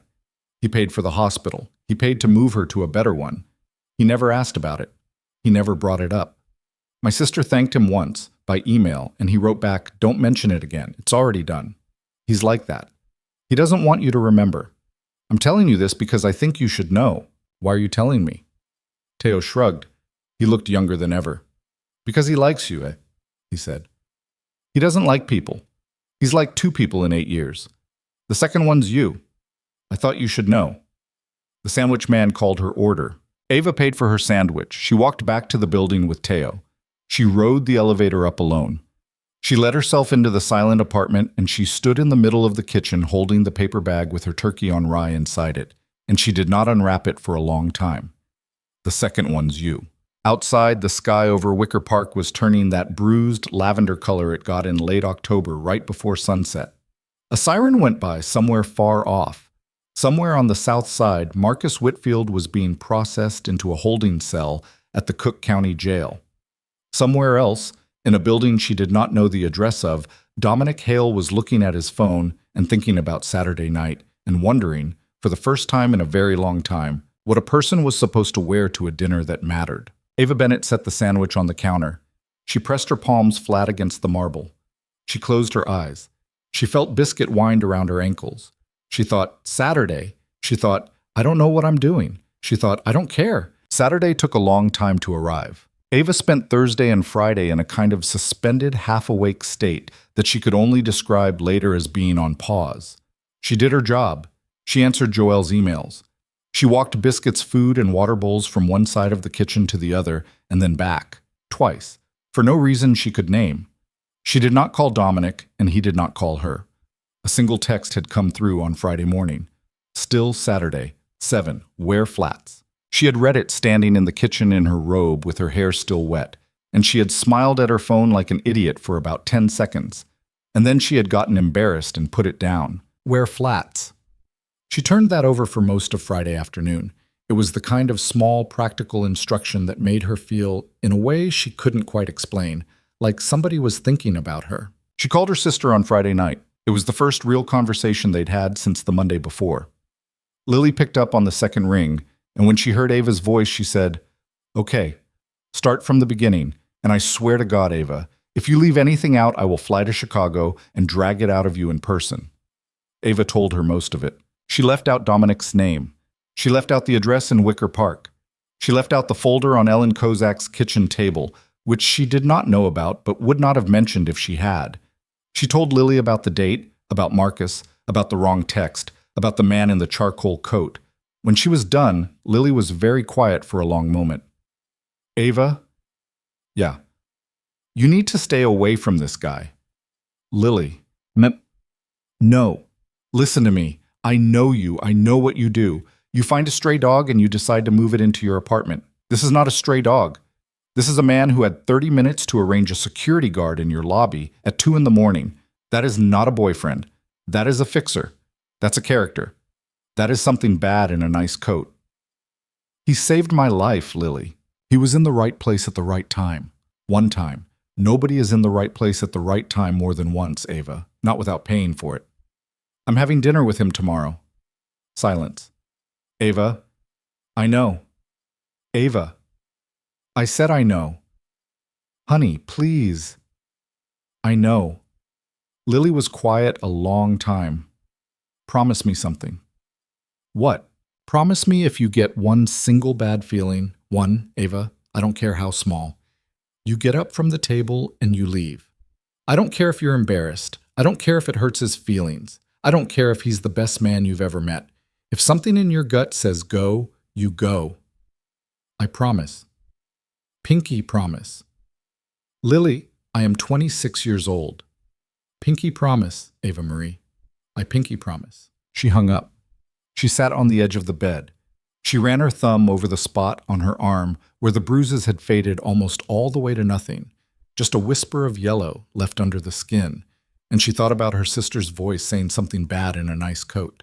She thought about the way Dominic had crouched down in front of Biscuit. She thought about Teo saying he's like 2 people in 8 years. She went to sleep. Saturday was clear and cold. She spent too much of the morning standing in front of the small closet in the Wicker Park apartment, which held the 3 outfits she had packed in a panic on Tuesday and nothing else. She had a sweater dress, she had a pair of jeans, she had a black button-down shirt that she had packed because her mother had taught her that a black button-down shirt worked for everything. She wore the dress. At 6:30, she put on a pair of flat black ankle boots and a soft, tired-looking wool coat that had belonged to her grandmother, and she stood in front of the hall mirror and looked at herself. And she thought about putting her hair up, and then decided not to. And she thought about lipstick, and then decided not to. And then she got worried she looked like she didn't care, and she put on lipstick, and then she worried that she looked like she was trying too hard, and she rubbed most of it off. And the whole performance was so humiliating and stupid and ordinary that at one point she actually laughed out loud at her own reflection and said, "Get it together, Ava. The car was at the curb at 6:58. Martin stepped out when she came through the lobby. He didn't smile exactly, but his eyes did something kinder than they had in the rain on Monday night. "Ms. Bennett." "Hi, Martin. You look nice." "Thank you." "He's at the restaurant already. He wanted me to tell you that." She didn't know why, but that made her throat tighten for a second. He was already there. He hadn't wanted her to walk in alone. The restaurant was not what she expected. It was a small, unmarked door tucked between a dry cleaner and a shoe repair place on a street she'd never been on in her life. There was no sign. There were no hours posted. Martin pulled up at the curb and she sat there for a second with her hand on the door handle, and Martin said, "Go ahead, Miss Bennett. It's all right. I'll be right here." She got out. She pushed the door open. She went up a narrow flight of stairs. At the top of the stairs was a small landing, a coat check manned by a quiet woman in her 60s, and beyond that, a dining room that was maybe 10 tables big. Low ceilings, white tablecloths, candles on every table. A small piano in the corner played improbably by a woman in a Cubs sweatshirt. The smell of roasting garlic and cold butter and something sweet on the burner in the back. Dominic was at a table in the corner. He stood when he saw her. He was wearing a dark blue sweater, soft-looking, pushed up to his forearms. No coat, no tie. His hair was not combed back tonight. It fell a little over his forehead in a way that made him look, for the first time, like a man who might be in his 30s and not a statue carved out of somebody's grandfather's idea of strength. He looked, if Ava had to put a word on it, approachable. He did not smile. But something in his face softened when she came toward him. "Ava." "Hi. You look nice." "You're the second person who said that tonight. Martin said it." "Martin has good taste." She sat down. He sat down. There were already 2 glasses of something on the table. Amber. Neat. He slid one toward her. "What is it?" she said. "It's good bourbon. You don't have to drink it. There's a wine list if you want." "I'll try it." She took a small sip. It burned, but it was a nice burn.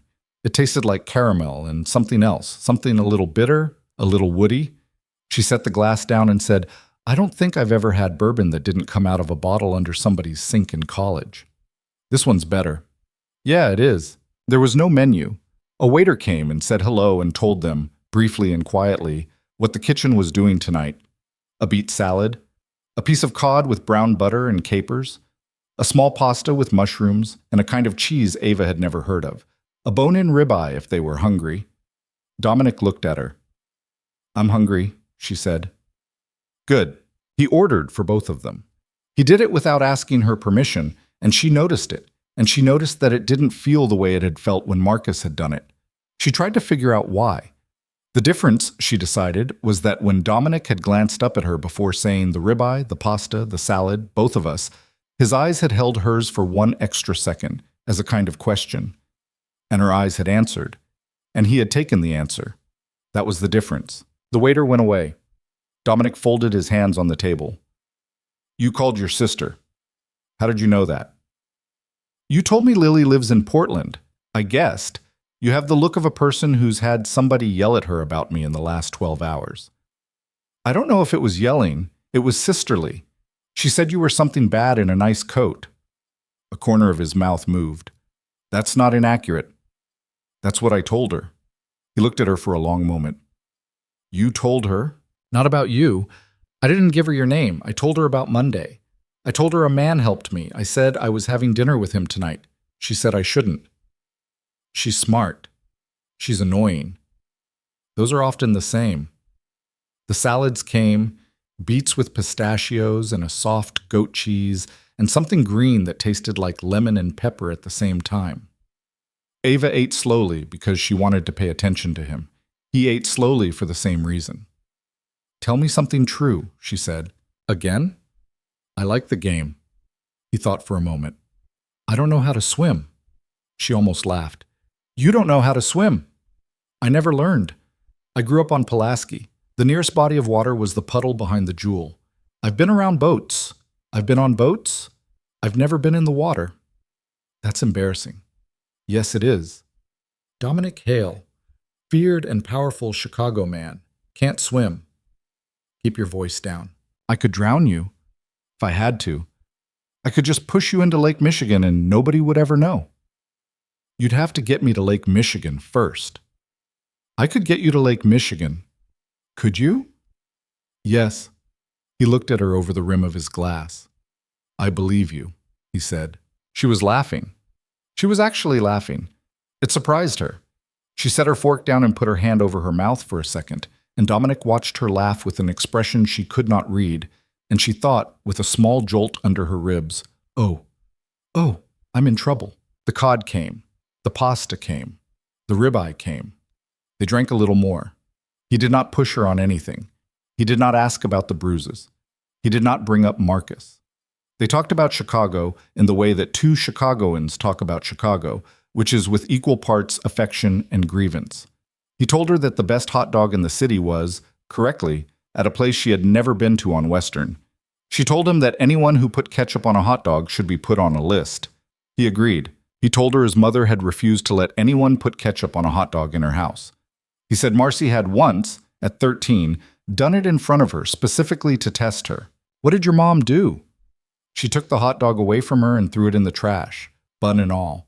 Marcy cried. My mother said, "You can cry about a hot dog, or you can cry about ketchup. You can't cry about both." That's a good line. She had a lot of them. What was she like? He thought about it. She was tough, he said. She had an 8th grade education and a Polish accent and the worst temper of anyone I have ever known. She could pick me up by the collar and hang me off the ground when I was 15, and I was already taller than her, and if I had given her the wrong answer to a question, she would have done it. She loved me and my sister without any complication. She hated my father without any complication. She didn't believe in therapy, and she didn't believe in anything that cost more than it needed to cost. The first time I bought her a cashmere sweater, she folded it up and gave it back to me and said, "Put it back. I have a sweater. Oshoiskan." Did you put it back? I did not put it back. I left it in a box at her door. She wore it exactly once at Marcy's funeral. She wore it for the funeral, and then she put it in a drawer, and she didn't wear it again until we buried her in it. Ava set her fork down. I'm sorry. Don't be. I'm sorry anyway. He looked at her. He took a slow breath. Okay, he said. Thank you. They ate the rest of the meal slowly. At one point, she told him about her father, who had died of a stroke when she was 17, who had taught her how to drive a stick shift in the parking lot of an empty grocery store in Oak Park, who had owned one suit that he wore to every wedding and every funeral for 20 years, and who, the day before he died, had given her a $20 bill and told her to get herself something nice and not tell her mother. She had kept the 20. She still had it. Where? Inside a book, East of Eden. It's on my bookshelf at home. I haven't taken it out since I was 18. Dominic nodded slowly. He did not say anything for a long time. When you go home, he said, and you will be able to go home soon, we will get you home. You tell me when. I want you to check that the book is still where you left it. I want you to check that the 20 is still in it.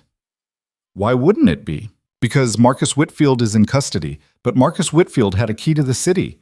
Men like him buy keys. I don't know what he did in the last 12 days of his life outside a cell. I don't know if he sent somebody to your apartment. I want to know. And until I know, I want to be careful about what we assume. Ava sat back in her chair. Do you really think he sent someone? I think nothing I don't have to, but I'd rather be wrong about a book than right about a window. Okay, we'll go together. Next week, Tuesday. Martin drives. Teo meets us there. We go in the front door in the middle of the day. We spend an hour. You pack real bags. You take the cat. No sneaking. I want him to hear about it, if he hears about anything from in there. I want him to understand you're not hiding. You're just not living there right now. Tuesday. Tuesday. Where will I live, Dominic? He looked at her. Wicker Park for now. For another month, at least. I know it's not home. It doesn't have to be. If after a month you want to keep it, we'll keep it. If you want to find something of your own, I'll help you. If you want to go back to Lincoln Park, I'll help you with that too. I'm not holding you anywhere. You're not. No. Ava. Yes? Say what you're thinking. I'm thinking that I don't know if I should want what I want. He watched her. Tell me what you want. I don't know if I want it. Tell me anyway. She looked down at her plate. She looked up. I want to see you again, she said. I want to see you a lot. I want you to tell me things the way you told me about your mother. I want you to let me tell you things. I want to figure out what is between us, whatever the word for it is. I don't have a word for it yet. I want time to find the word for it, and I know you are something I should be scared of. I know. I hear my sister's voice in my head, but it's your voice I keep thinking about when I can't sleep, Dominic. It's your voice, not hers. And I don't know what to do with that. He did not answer right away. He looked at her for a long time. The candle on the table between them was burning very low. The piano had shifted to something slow. There were only 2 other tables still occupied. The room was almost theirs. He reached across the table. He turned his hand palm up. He did not say anything. She put her hand in his. His hand closed around hers, slow and careful. His thumb moved once across her knuckles. He said very quietly, "I want the same thing." "Okay, all of it." "Okay." "It's not a good idea, Ava." "I know it's not. I want it anyway." "I know." They didn't say anything for a while. After a minute, he let go of her hand because the waiter was coming. Dessert came and went. Coffee came and went. When he finally asked for the check, it came in a folded black leather case that Ava did not see the contents of, and he slid a card into it without looking, and the waiter thanked him by name. It was a name that was not Dominic Hale. She did not ask. They walked down the narrow staircase together. The air outside was sharp. Their breath made little ghosts in the streetlight. Martin was at the curb, reading something on his phone. He looked up when they came out and put the phone away without hurrying and opened the back door for her. "Martin will take you home," Dominic said. "You're not coming?" "I am. I said I would. I'm just following in the other car. Nick's around the corner." "Why 2 cars?" He looked at her. "Because I'm going to be outside your door tonight, Ava. But I'm not coming upstairs, not because I don't want to, because I do. And because I'd like to not start what's between us the wrong way around. I want you to sleep in that apartment tonight and know I took you home and left. I want us to do this on purpose. Not because we were both worn out at midnight in the back of a car. Can we do that?" "Yes," she said, after a second. "We can do that." "Good." He held the door for her. She slid into the back of the sedan. He leaned down for one moment, half in, half out, and put his hand against the side of her face. His palm was warm. He did not kiss her. He looked at her for a long second, as if he was memorizing something about her face, and then he said, "Go home, Ava." "Okay. I'll call you tomorrow." "Okay." He closed the door. She watched him through the window as the car pulled away. He stood on the curb with his hands in his pockets, and he watched her go, and behind him a second black car pulled around the corner and stopped at the curb, and then the sedan turned and she couldn't see him anymore. She touched her own face where his hand had been. It was still warm. She thought, yeah.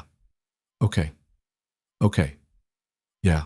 At home in the Wicker Park apartment, she fell asleep in her clothes on top of the bed, and for the first night since Monday, she didn't dream about a hand on her elbow in the rain. On Tuesday, they went to Lincoln Park. They went the way he said they would. Martin drove. Teo met them at the building.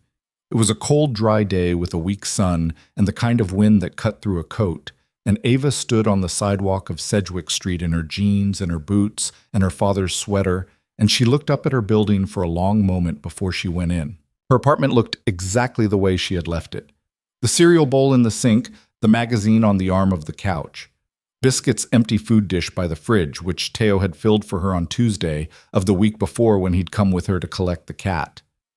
The air was a little stale, and there was a tiny ring of dust along the edge of the kitchen counter, and other than that, it was hers. Dominic walked the whole place before she did. He opened closets. He looked in the bathroom. He looked under the bed. He looked at the locks on the windows. He did it the way a contractor walks through a house, not the way a man searches. She stood in the living room with her hands in her back pockets and watched him, and Teo stood in the doorway of the apartment like a very polite ghost. "The back window in the bedroom," Dominic said. "What about it?" "It's unlocked. I always lock it." "It's unlocked now." Ava walked into the bedroom. She looked at the window. It was unlocked. The latch, which she had turned the morning she left, was sitting in the open position. Her stomach went cold. "Dominic, don't panic yet. Walk through the apartment.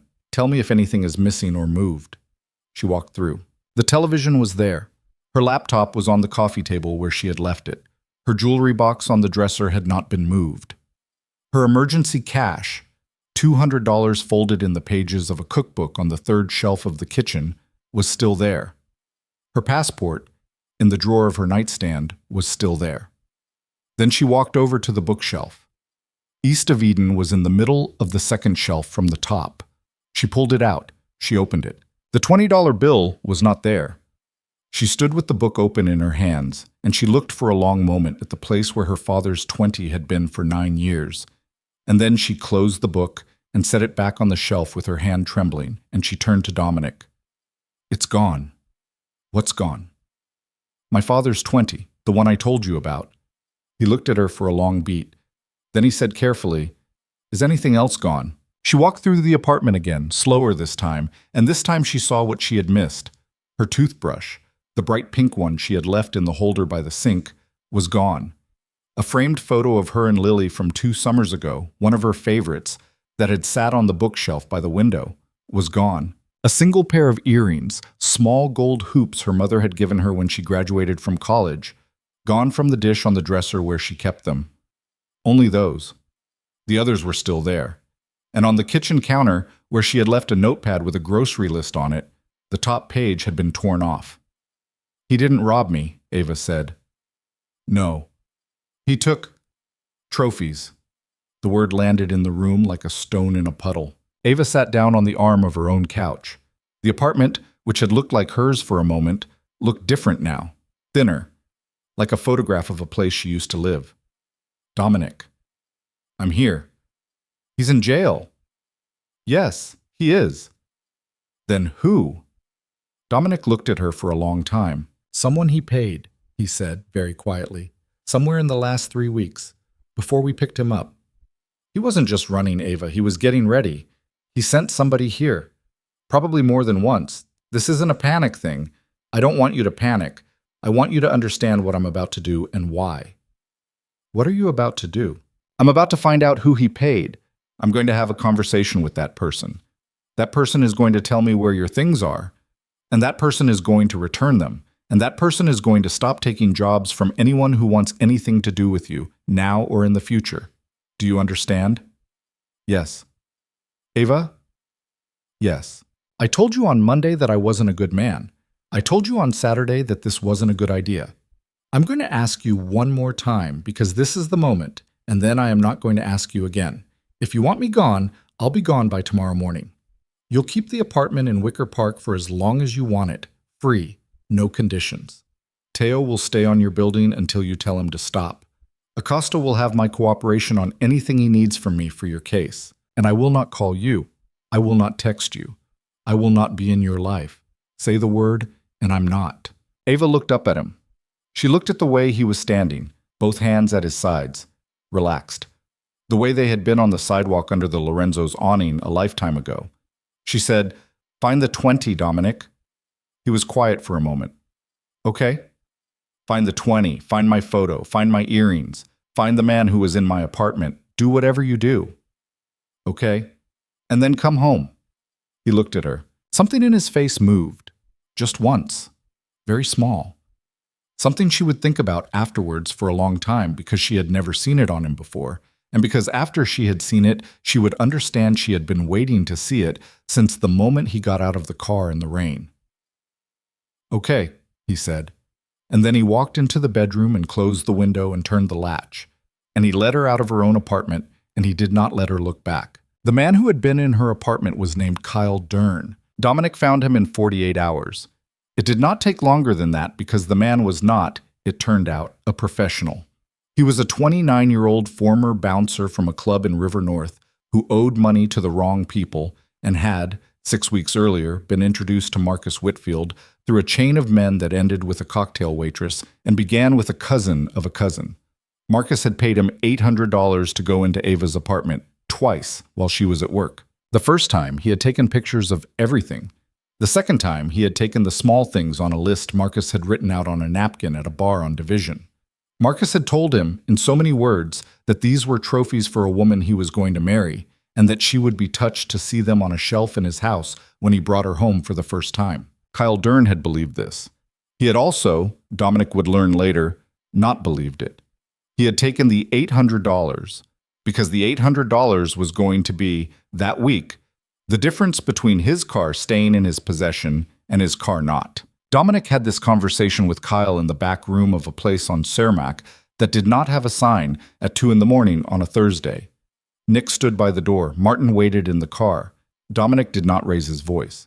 He did not hit the man. He did not need to.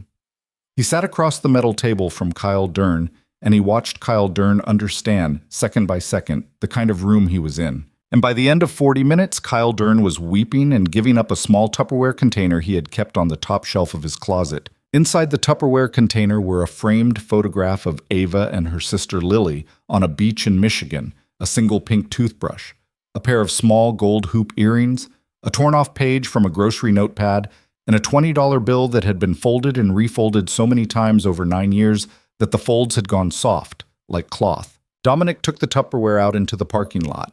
He put it on the passenger seat of Martin's car. He stood in the cold for a minute, looking up at the orange underside of the Chicago sky, and he breathed. Then he got in the car. "Home?" Martin said. "Home." Back in the apartment in Wicker Park, Ava was asleep on the couch with the television on. A cooking show. A woman was doing something complicated with a duck. Biscuit was on Ava's stomach with his eyes closed and his chin on her wrist.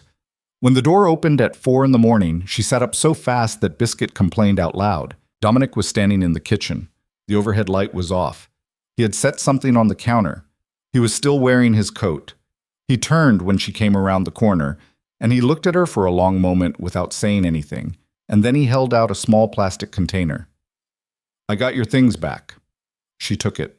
She opened it on the counter, under the little pendant light over the island, and she went through it piece by piece. The earrings, the toothbrush, the torn grocery list, which said milk, eggs, paper towels, Q-tips, and which had, at the bottom, a doodle of a cat with a bow on its head that she had made while on hold with her dentist 2 Saturdays ago. The photograph, which she touched gently along the edge of the frame and then held against her chest for a long second with her eyes closed. And the 20. She unfolded the 20. It was as soft as she remembered. Her father's handwriting was still there in the tiny, neat block letters he had used on everything, written in the white space next to Jackson's portrait. "For something nice. Don't tell your mother. Dad." She pressed her thumb over the words for a second. Then she looked up at him. "Did you hurt him?" "No." "Are you lying?" "No." She searched his face. "He scared himself worse than I did," Dominic said. "I sat across from him for 40 minutes. I let him look at me. I asked him questions. I told him what happened to people who took jobs from certain kinds of clients, and I let him extrapolate. I did not touch him, Ava. I'm telling you the truth. If there comes a night when I didn't tell you the truth, I will tell you that I didn't. I'm not going to start that tonight." She put the 20 down on the counter. She walked around the island. She stopped in front of him and she looked up at him. "Take off your coat," she said. He took off his coat. "Come here." He came. She put her arms around him. It was the first time she had put her arms around him. He went still for just a second, the way he had gone still at the restaurant when she had put her hand on his wrist. Then, slow, careful, he brought his arms up and folded them around her. His chin rested on the top of her head. She felt him breathe out, one long breath, all the way out, and she felt his whole body settle around her like a building that had finally found the ground. They stood like that for a long time. "Thank you," she said into his sweater. "Don't thank me." "Thank you." "Okay." That was the first night he stayed. He stayed on the couch. Ava had pulled a blanket over him at some point near dawn. Biscuit had eventually, grudgingly, curled up in the bend of his knee. When she came out of her bedroom at 8, he was sitting up on the couch with Biscuit still asleep against him, and the morning light coming in flat through the window. And he looked tired and human, and nothing like a man who had sat across a metal table at 2 in the morning, and Ava brought him coffee without asking if he wanted it. And he took the cup in both hands and looked up at her. "I don't know how to do this," he said. "Do what?" "Any of this. Mornings, coffee, the cat, you." "Neither do I. We'll figure it out." He nodded slowly. He drank his coffee. The next 4 months were, by Dominic Hale's own assessment, the strangest of his adult life. Marcus Whitfield was arraigned, denied bail again on appeal, and spent the month of November waiting in a federal holding facility while prosecutors kept stacking charges on him like coats on a hook. The original wire fraud, the firearm, 2 counts, eventually, of stalking. 1 count of witness intimidation, after detectives pulled security footage from a diner in Pilsen and matched Kyle Dern to a man who had, 3 weeks before the arrest, been seen handing an envelope of cash to a waitress in exchange for, it turned out, a photograph of Ava's car license plate. Additional counts later tied to Ellen Kozak's filings. The charges kept coming. The lawyers' bills kept coming. The hedge fund had, by December, stripped his name from the website. By January, his Gold Coast apartment had been sold and the proceeds frozen. By February, he was no longer Marcus Whitfield, the hedge fund manager. He was federal inmate 81553-424, a man who had, 6 months earlier, sent a woman 14 thoughtful text messages about a novel she had mentioned loving in high school. Ava did not go to the arraignment. She did not go to the first motion. She gave a single videotaped deposition in a conference room with Detective Acosta present, and when it was over, she shook Acosta's hand and walked out of the building and didn't think about Marcus again until she needed to. What she thought about instead was Dominic. He started showing up on weekends, then on Wednesday nights. Then on nights she didn't expect him at all, with a bag of takeout from someplace she had never heard of, and an apology for not calling first. She kept telling him he didn't have to apologize. He kept apologizing. He was, she discovered, a man who had spent 38 years moving through the world without needing to explain himself to anyone, and who had no idea how to behave in a kitchen belonging to a woman who wanted to hear about his day. He learned. Badly at first. Then a little better. Then, eventually, well enough that Ava had the strange and dizzying experience one Sunday morning in January of watching Dominic Hale chop onions at her kitchen counter while wearing one of her father's old aprons, which had a smiling lobster on it and said, "Kiss the cook." "Stop looking at me like that," he said without turning around. "I'm not looking at you. You're laughing. I'm smiling. It's the same thing." "It is not the same thing." He turned around. He was holding the knife. He was holding it the way a person holds a spoon because it was her knife, a dull little thing from a set her mother had given her as a housewarming gift. And no man who had learned to use a knife the way he had learned to use a knife could take her kitchen knives seriously. "I have a reputation," he said. "Yeah. I have maintained it for almost 2 decades. I am wearing a lobster." "You are wearing a lobster. You're going to pay for this."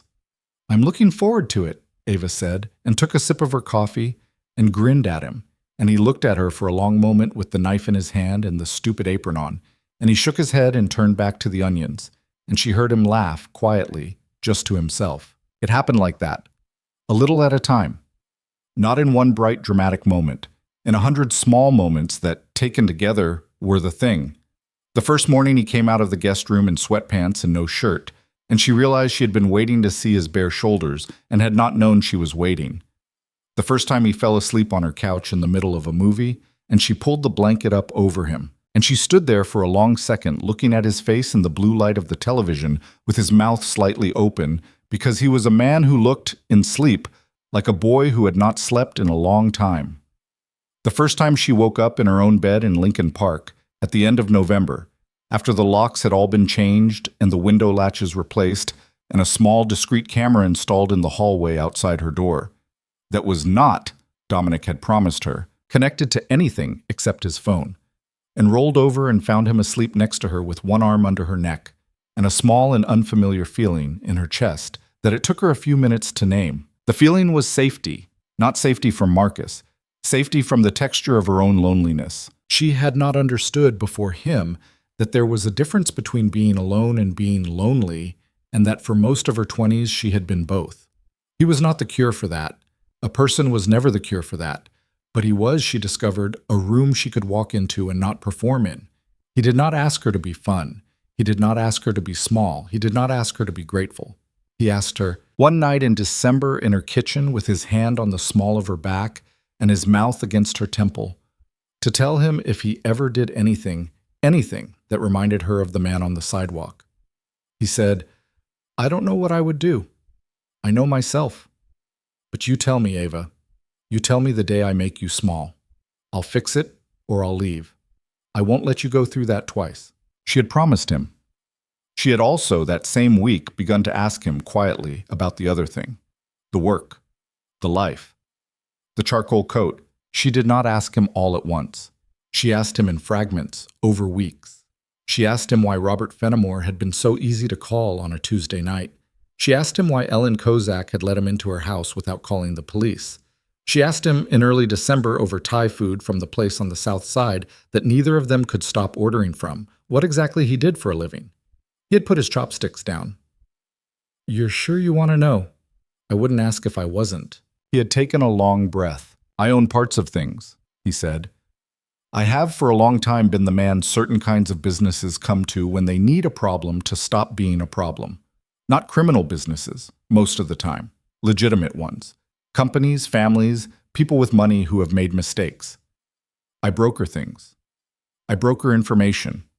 I broker silence when silence is what's needed. I have friends in every police district in this city, and in the mayor's office, and in the state's attorney's office. And I have friends who are not friends of the police. I sit in the middle. I take a fee. Sometimes I take a favor. I've been doing this since I was 22 years old. It started small. It did not stay small. Is any of it illegal? Some of it. How much? Enough that I will not put it on paper, and enough that I will not say the specifics in this room. I have never sold drugs. I have never sold a person. I have never hurt a woman or a child, or for that matter, anyone who was not actively trying to hurt somebody else. I have bent the law. I have broken it. I have been, for most of my life, the kind of man who does not get caught because I am careful, and because I am lucky, and because I have, for almost 20 years, known exactly where every line is, including the ones nobody else knows about. That's who you're with, Ava. I'm telling you because you asked.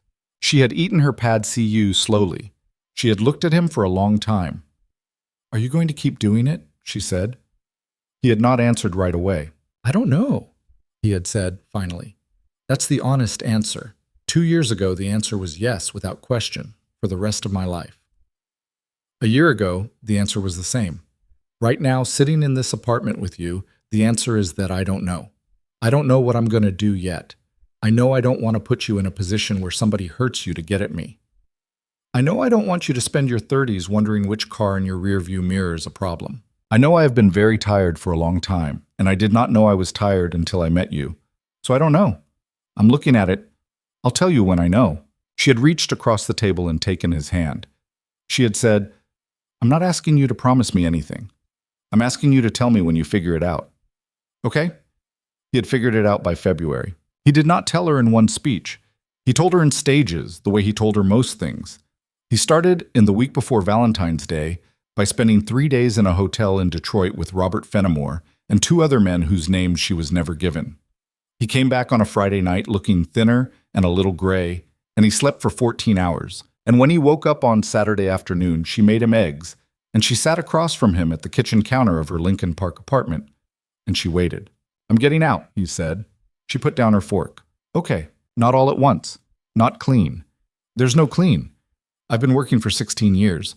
I have people whose livelihoods depend on me. I have obligations. I have positions in 3 companies I cannot simply step out of on a Tuesday morning. It's going to take a year, maybe a year and a half. I've started. What I did in Detroit was start. I've handed a couple of things off, but I'm selling a couple of things. I'm going to spend this year doing it quietly and carefully, and at the end of it, I'm going to be a man who owns some real estate and a small investment fund, and I hope a reasonable amount of nothing else. That's what I want. That's what I'm doing." "Why?"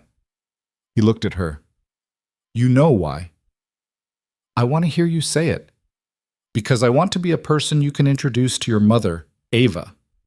I want to be a person who can stand at your sister's door in Portland without thinking about the alarm system. I want to be a person who does not need to know which car in your rearview mirror is a problem. I want to be a person who can marry you eventually, if you will have me, and whose wife is not a strategic vulnerability. That's why." She looked at him for a long moment. "You want to marry me? Eventually, not this month. I'm not a romantic." "Yeah, you are." "I'm not." "You are." "Ava." "Yes." "Is that a yes?" "You haven't asked me yet." "I'm not asking yet. I want to earn it first. I'm telling you it's what I want. I want you to know what I want. That's all." "Okay. Okay." They sat with that for a long time. The eggs got cold. Neither one of them cared. Spring came. And with the spring came a thing Ava had not expected, which was that she started to make her own plans. Because Dominic had given her a kind of space she did not know she needed. Not the apartment in Wicker Park. Not the new locks. Not the discreet camera. Those had been practical things, necessary things, things about safety in a particular window of her life. The space he gave her was something else. It was the space of being with a person who did not need her to be less than she was, and who was not in a hurry to make her more than she was. He asked her, in March, what she wanted for herself. Not for the two of them. For her. She had not been asked that in a long time. She thought about it for 3 weeks. Then she quit her job. Joelle, the boss with the beaded chain, hugged her for a full minute in the conference room. She said, "Honey, you're going to be fine. You've been bored for a year and you don't even know it." Ava laughed and cried in the same breath. She hugged Joelle back. She walked out of the firm carrying a cardboard box with a succulent in it and her good pens and a framed drawing a client had sent her of a penguin wearing a tie, and she put the box in the back of a black sedan that Martin was, patiently, illegally idling by the curb. She started a small design studio out of the second bedroom of her Lincoln Park apartment. 3 clients, at first. Then 6. Then, by the end of summer, a waiting list. She did not work with candle companies anymore. She worked with a nonprofit that rehoused people coming out of domestic violence shelters, and with a restaurant in Pilsen that was being opened by 2 sisters, and with a small publisher of graphic novels in Humboldt Park, and with other clients who made her feel, in a way her old job had not, like her hands were doing work that mattered to somebody specific. Dominic put $0 into the studio. He offered. She said no. He said okay. He did not argue. He, for his part, was slowly disappearing, not from her, from the city, from the charcoal coat life. By April, he was no longer on the boards of 2 of the 3 companies he had described to her in December. By June, he was off the 3rd. He sold a small interest in a club on the near north side. He sold a share in a logistics company that moved, he told her, things that are very legal and also things that are almost legal, which is why I am selling it. He made a public donation, large and somewhat awkward, to a women's legal advocacy organization on the west side, a donation so large that a reporter called him for a comment, and for the first time in 18 years, Dominic Hale's name was printed in a Chicago newspaper attached to something other than a rumor. The comment he gave was 3 sentences long. The last one was, "I know some people in this city who could have used what this organization does and didn't have it. I'm glad it exists now." Ava read the article at her kitchen table with her coffee. She did not say anything to him about it. She saved it in a folder on her laptop. There was, of course, still the other thing, the past that did not fully go away. In July, a man from Dominic's old life showed up at a restaurant where they were having dinner, a thin, sharp-eyed man in a summer suit, and he sat down at their table without being invited, and he smiled at Ava in a way that made her put her wine glass down. And he said to Dominic, in a voice that was friendly and was not friendly at all, "We should talk about the Whelan thing, Dom. People are talking." Dominic did not look at him. He finished his sip of wine. He put the glass down. He said, very quietly, "Get up and leave my table. Do not look at her again. If you want to talk about anything with me, you make an appointment like a grown man. If you sit at a table with her again, we are going to have a different kind of conversation, and you know what kind of conversation that is. Get up." The man got up. The man left. Dominic turned to Ava. He said, "I'm sorry." Ava said, "Don't be sorry. Just keep going." "I'm going." "I know you are." She put her hand on his under the table. He turned his hand over and held hers the way he had at the small, unmarked restaurant in October. He did not let go for the rest of the meal. Later that week, the man in the summer suit disappeared from Chicago for reasons that did not involve Dominic Hale at all, but that Dominic did not lift a finger to prevent. It was one of the last times, she would realize later, that the old life had tried to reach into the new one. After that, it got quieter, and quieter, and quieter. In October, a year to the day from the night she had sent the wrong text, Dominic took Ava to dinner at Lorenzo's on North State Street. It was her idea. He had tried gently to talk her out of it. He had said, "There are 100 restaurants in this city." She had said, "I want to go to that one." He had said, "Ava." She had said, "I want to go in the front door. I want to hang my coat at the coat check. I want to sit at table 12 in the back.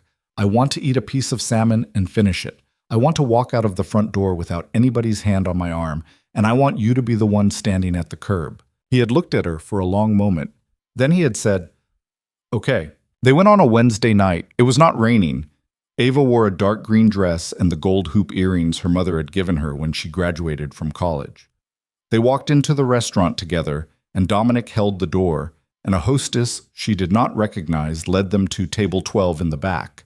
And Ava sat down in the chair she had sat in a year ago and looked across the table at Dominic Hale in his charcoal coat with the rain long gone from his hair, and she said very quietly, "Hi. Hi. Thank you for coming. Anywhere." She ordered the salmon. She ate all of it. They split a bottle of wine. They did not talk about Marcus, or about Kyle Dern, or about the pot roast on Ellen Kozak's kitchen table.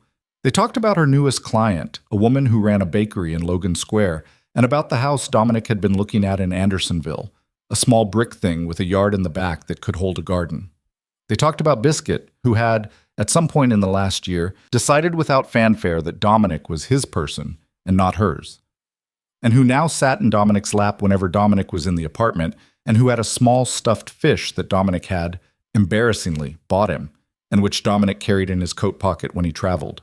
Halfway through dessert, Dominic reached into his jacket and took out a small velvet box. He set it on the table between them. He did not open it. He looked at her. "I told you in February I wanted to earn it first." "Yes." "I think I've earned it." "Yes." He opened the box. The ring inside was small, a single old diamond in a thin gold band. It was not a ring from any store she had ever walked past. It was a ring that had been worn. She could see that even across the table. The gold had been thinned at the back of the band by decades of skin against it. "It was my mother's," he said. "She never wore it after my father left. She kept it in a sock in her dresser for 30 years. She told me the week before she died that if I ever found somebody who wasn't afraid of me, I should give it to her. I said, 'Ma, I'm not going to find somebody who isn't afraid of me.' She said, 'Then find somebody who is afraid of you and stays anyway.' I didn't understand what she meant at the time. I think I do now." Ava did not speak. "I'm not asking you to answer right now," he said. "I am asking you. I want an answer. I don't want it tonight. I want it when you know it. I want you to carry this question around with you until you're ready to put it down. And if your answer is no, it's no, and I will still be standing at the curb wherever you need me. If your answer is yes, then we do the rest of it. And the rest of it is a long, slow, mostly ordinary thing that will involve a lot of arguments about paint colors. I'm ready for the arguments about paint colors, Ava. I've been ready for a year." He closed the box. He slid it toward her. "Take it home," he said. "Tell me when you know." She took the box. She told him before the waiter had brought the check. The wedding was in the spring. It was small. Her mother came from Oak Park and cried and hugged Dominic for a long time and cried again. Her sister Lily came from Portland and was, in the week leading up to the wedding, openly and honestly terrified, and spent the night before the ceremony pacing Ava's living room saying things like, "I still don't understand what he does, Ava. I still don't understand." And Ava had laughed and poured her wine and said, "He owns some real estate and a small investment fund. That's all he does now. That's the whole answer. Drink your wine." On the morning of the wedding, Lily met Dominic properly for the first time, for coffee, for an hour, alone, at Ava's insistence, and she came back with her face very quiet, and she said to Ava, "Okay, okay, okay, that's it. That's it. He's okay. He's going to be okay. You're going to be okay. I'm sorry. I was wrong about the coat thing. You were a little wrong. I was a lot wrong. I love you, Lily. I love you, Ava." They were married at a small courthouse in the Loop, and then they had dinner at the unmarked place on the side street with the piano and the woman in the Cubs sweatshirt, who played something Ava had once told Dominic her father had played at every family wedding he had ever gone to. Robert Fenimore came. Joelle came, with her husband. Martin came, stiffly, in a suit that was obviously new, and drank one beer and went home. Teo came in his same blue jacket because he did not own a suit, and Dominic, a week after the wedding, quietly had one made for him as a thank you for 8 years. Ava's mother danced with Dominic to something by Frank Sinatra because Ava had asked her to, and Dominic had been terrified, and her mother had whispered something into his ear during the second chorus that made him laugh out loud, a real, startled, warm laugh, the kind Ava had only ever heard him make in her kitchen at 4 in the morning, and he and Ava's mother had been, from that moment forward, thick as thieves. They bought the house in Andersonville. The yard became, over the course of 2 summers, a garden that was mostly tomatoes and mostly a disaster, because neither of them really knew what they were doing, but they kept at it. They painted the kitchen 3 times. They did, in fact, argue about paint colors. Dominic lost each argument cheerfully and completely because he had, somewhere along the way, learned that losing an argument about paint was not the same as being made small and was, often, a form of love. Years later, on a night in autumn, Ava sat on the back porch of the house in Andersonville with Dominic next to her and a cup of tea going cold in her hands. The yard was a mess. A tomato plant had fallen over in a wind the week before, and they hadn't gotten around to tying it up. Biscuit was asleep at their feet. Dominic was reading something on his phone and making a small, grumpy noise at it, the way he made small, grumpy noises at his phone now, the way an ordinary man makes them. Ava said quietly, "Do you ever think about it?" "About what?" "The text." He looked up. "The wrong text." "Yes." He put the phone down. He thought about it. "I think about it a lot," he said. "I think about the fact that you hit the wrong name. I think about the fact that I could have written wrong number and gone back to my dinner. I think about the fact that 100 other men in 100 other restaurants would have done exactly that. I think about what would have happened to you if I had. I think about my sister sometimes because she did not hit the wrong name and the right name did not go. I think—" He stopped. "I think," he said more slowly, "that most of what a person's life is what shows up in the first 3 minutes after the phone rings.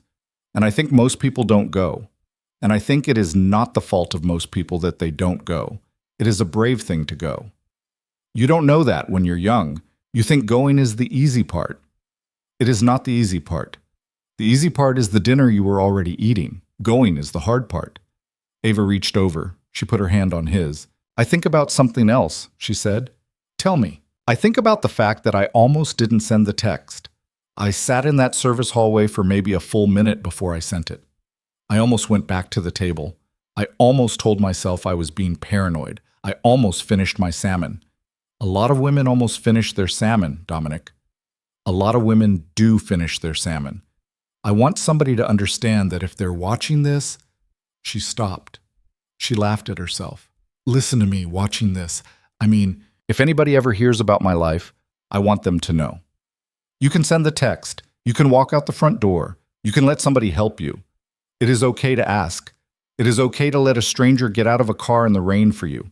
That's not weakness. That's how people stay alive." "Yeah. And the people who help you—" She looked at him. "They might not be who you thought they'd be. They might come out of the last car you expected. They might not be good men, the way a brochure defines a good man. They might be complicated, and they might have done things, and they might spend a long time after trying to make themselves into somebody you can stand at a kitchen counter with on a Saturday morning. You let them try, Dominic. You let them try. That's what I want people to take from this. You let the ones who are trying try." He was very quiet. He turned her hand over in his. He looked at the ring on it. He lifted her hand and pressed his mouth for a long second against her knuckles. "Okay," he said. They sat on the porch for a long time after that. The sky went from blue to bruised to purple to black. Somewhere in the house, Biscuit got up and stretched and went inside to wait by his food bowl. A siren went by far off, and it was not for them, and it had not been for them in a long time. The wrong number in the end had not been wrong at all.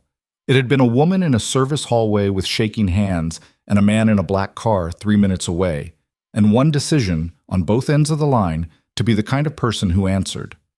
The rest of it, for both of them, was just the long, imperfect, messy, ordinary work of answering again and again and again, every day, for the rest of their lives. And they did.